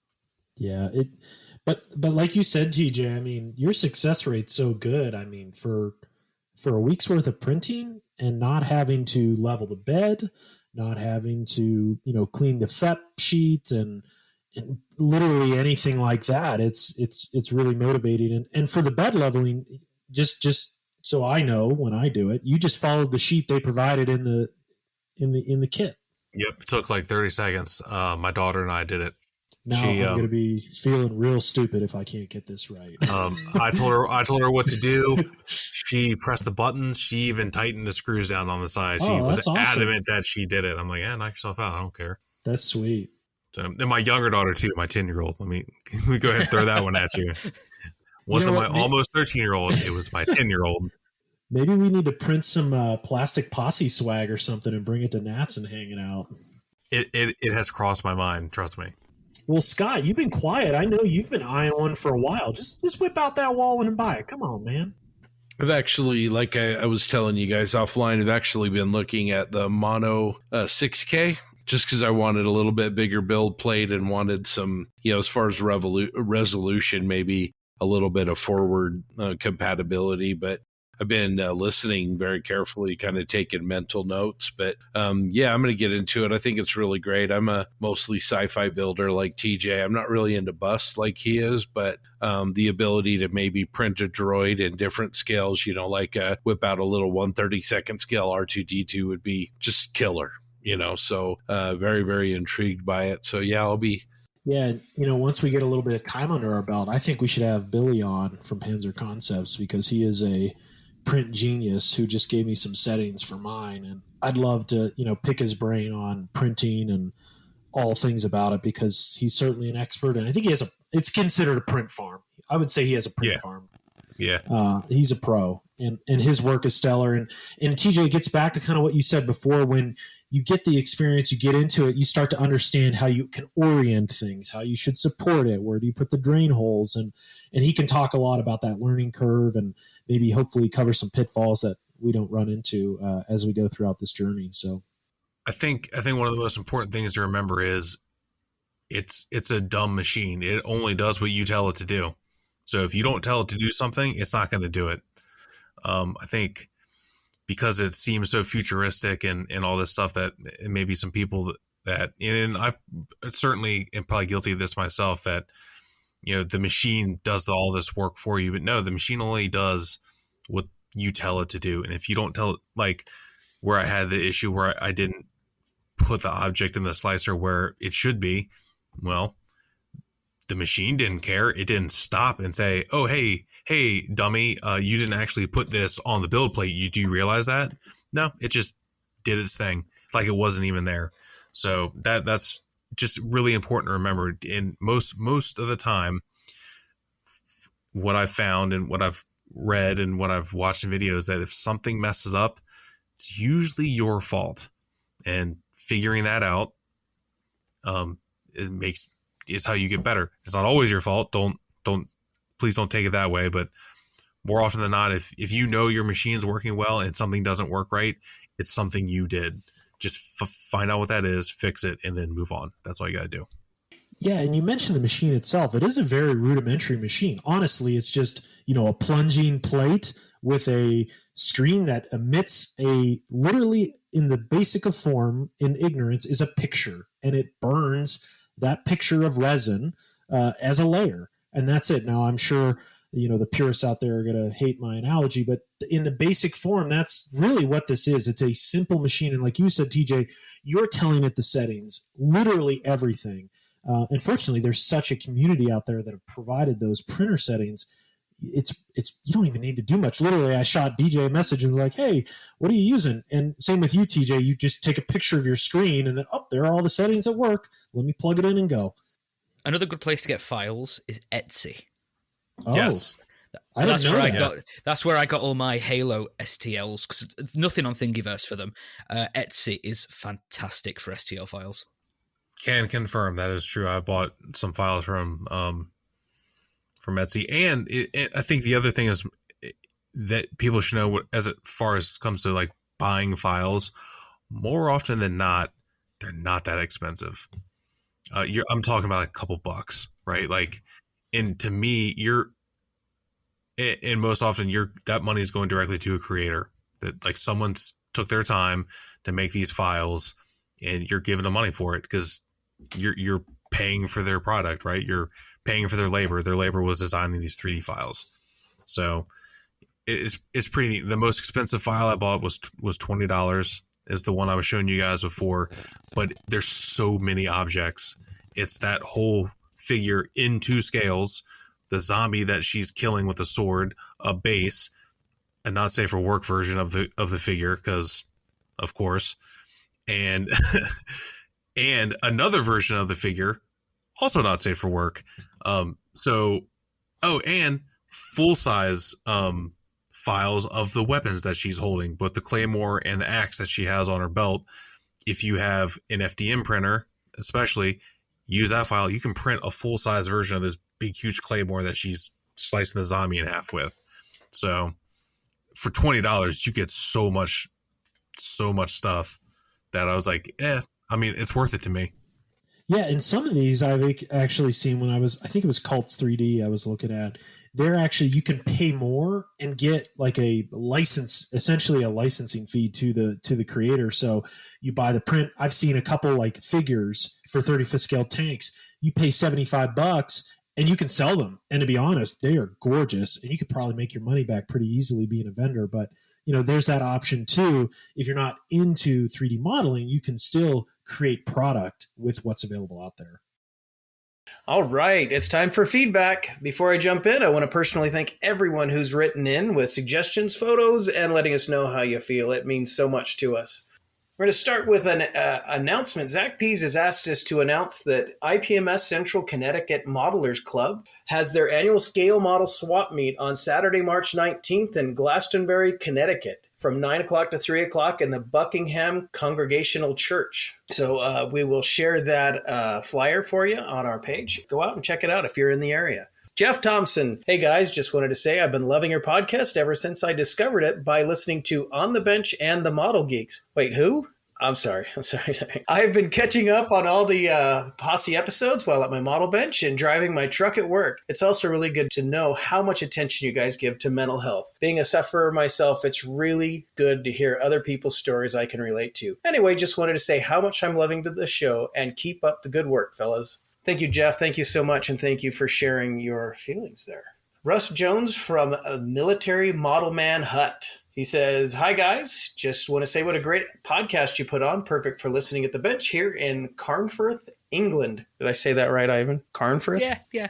Could you please give a Triple P shout-out to my local model club, IPMS Lanks? Ivan, get yourself down to us. We'd love to see some of your builds in the flesh. Well, funnily enough, the first Wednesday of March, I will be going to IPMS Lancashire. First time going. I've always tried to avoid club meetings, but first time going, I'm actually really looking forward to meeting everyone, because there's a lot of people on my Facebook who attend that club. So I am really looking forward to going down. Awesome. Ricky Hoskin, I've been building Gunpla for about 2 years, and you guys have inspired me to try new things. I just purchased the Tamiya 148th Spitfire Mark I, and I'm going to snag an armor model to try out also. Maybe the Border Models Crusader. Keep up the great work. Well, thanks, Ricky, and thanks for branching out and trying new things. It's always something that we try to do, and that's cool to hear that you're giving new things a try. And the Crusader rules, so good choice. That's a great little kit. I haven't built it yet, but I've seen you guys build them up. It's pretty rad. And Martin Drayton, hi guys, just looking for some advice. Omaha will be my first competition. I've heard some people talk about bringing a modeling first aid kit for those little accidents and emergencies. Do you guys have any suggestions on essential things to have handy? Thanks so much. Keep up the great work on the podcast. Kindest regards. What do you say, guys? What first aid kit would you bring for your kits going to Nats? Yeah, super glue. Yeah, probably the most important. Kicker as well. Kicker. I like a bit of kicker. I would recommend the black super glue because it dries matte and you don't have to worry about any sheens and it's dark. But also a big makeup brush to dust off the models that either you didn't dust off on your shelf or they've collected some dust in the carrying box. I think that's critical, is just a big soft makeup brush to dust them off. Yeah, and a small little case that has an X-Acto blade, some tweezers, and either a magnifier or something that you can use to get a close-up look, because chances are at the model show, you're not going to have great lighting, so you need to be able to see what you're doing.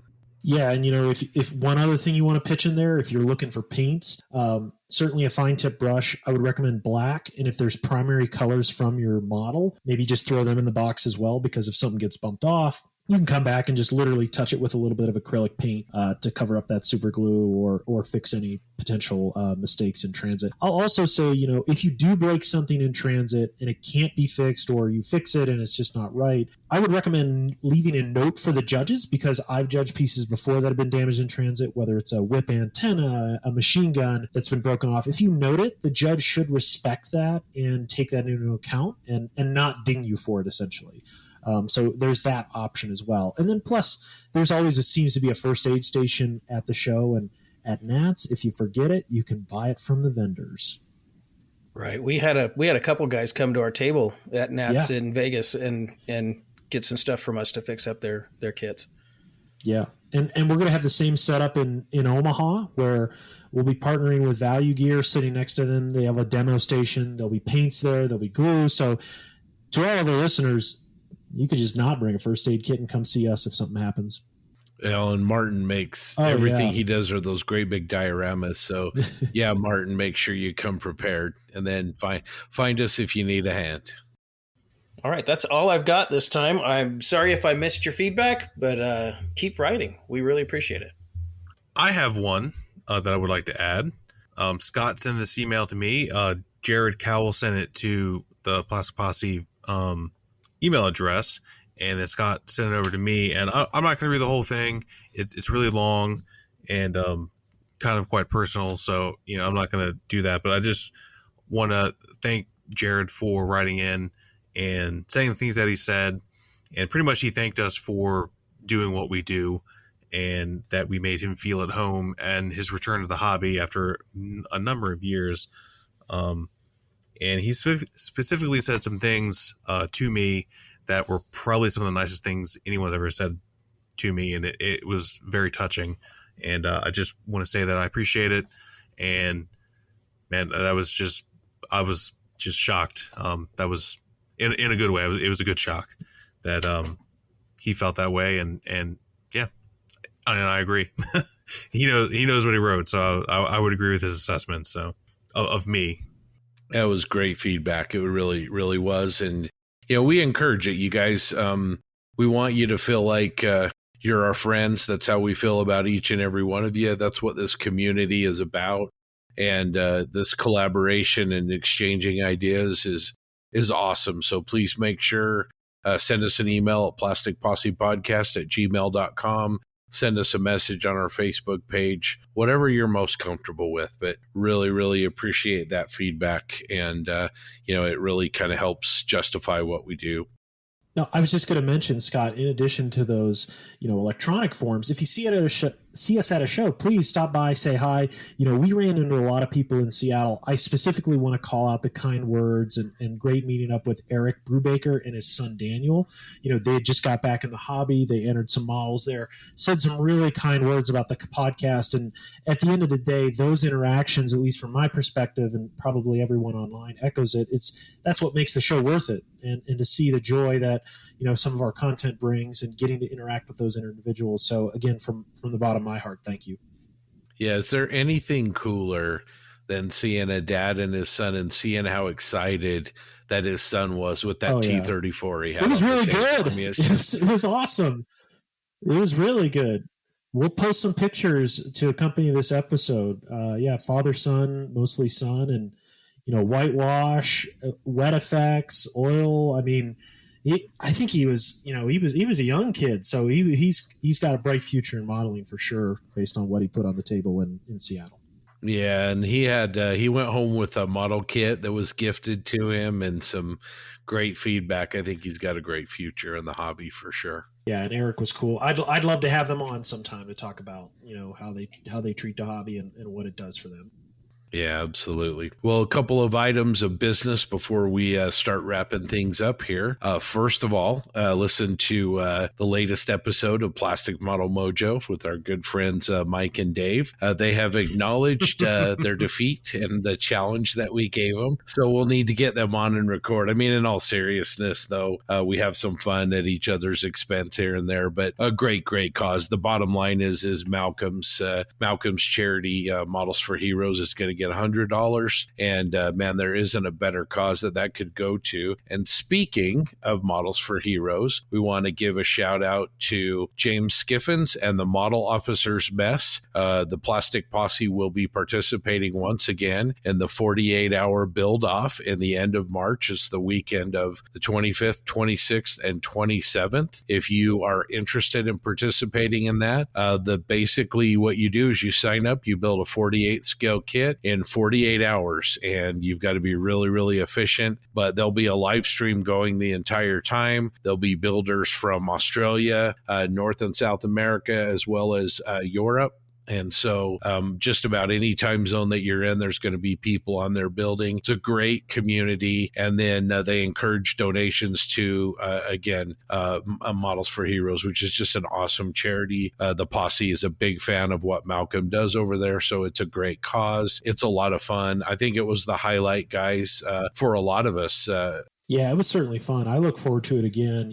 I also give a shout out to them. It's very professional as well. They have it set up. I don't know if they use StreamYard, but whatever they do, there's smooth transitions, there's commercials, they keep the lively chat going. And I think last time, as all the folks in Europe were going to bed, the geeks and myself, and I think Scott, you were on there as well. We had a good session, and it was really the first time we interacted with those folks. So we encourage more to join. It's a fun time, and I don't know what I'm going to do this time. I might try to print something and do that, or I might want to do one of those Star Wars Legion tanks. How about you guys? Any thoughts on if you're participating, and then if you are, what are you going to build, you think? Well, I'm definitely going to be there. I am kind of torn right now between a Accurate Miniatures Yak 3. Not sure I want to do anything along those lines right now. I might do the 48 scale Tamiya Abrams tanks. Oh, nice. I've got a Crusader 2 in 148 scale that I'm kind of thinking about. But there's still a couple of other kits that I'm considering, so haven't quite made up my mind. Ivan, thoughts? I'll have to have a think. It will be something Armor 148 and Tamiya, because that's just like a golden ticket to get it done. TJ pulled a 24-hour group build last year. Do you think you're going to do the same this year, TJ, or will you have... I don't know. I would really like to participate. I don't know if I'm going to be able to make it happen, so I'm not committed yet. But we'll see. I would really like to, but my bandwidth is running a little low at the moment, so we'll just have to see how that shakes out. You mean you can't squeak in like a dozen kits by March? I mean, I feel like that'll be the baker's dozen, that build off, because it's at the end of the month.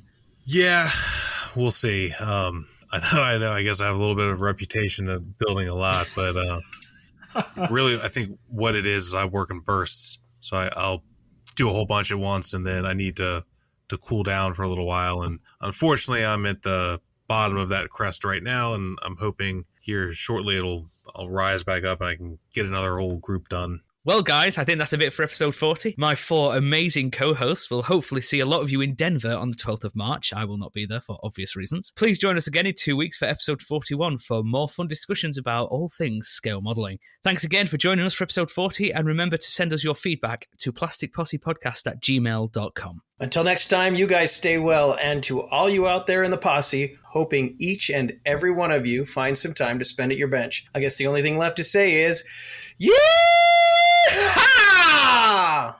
I think I just woke my grandkids are sleeping in the room right above me too. So that was good. There was no chance I was going to do that at 3:30 in the morning. That was from the loins. Look, I said it just as it felt. I mean, look, it's all in caps. There's lots of E's and lots of A's. I just had to get it all out. Yeah, I haven't heard that war cry all the way across the pond. I'm just waiting for the shock of it now.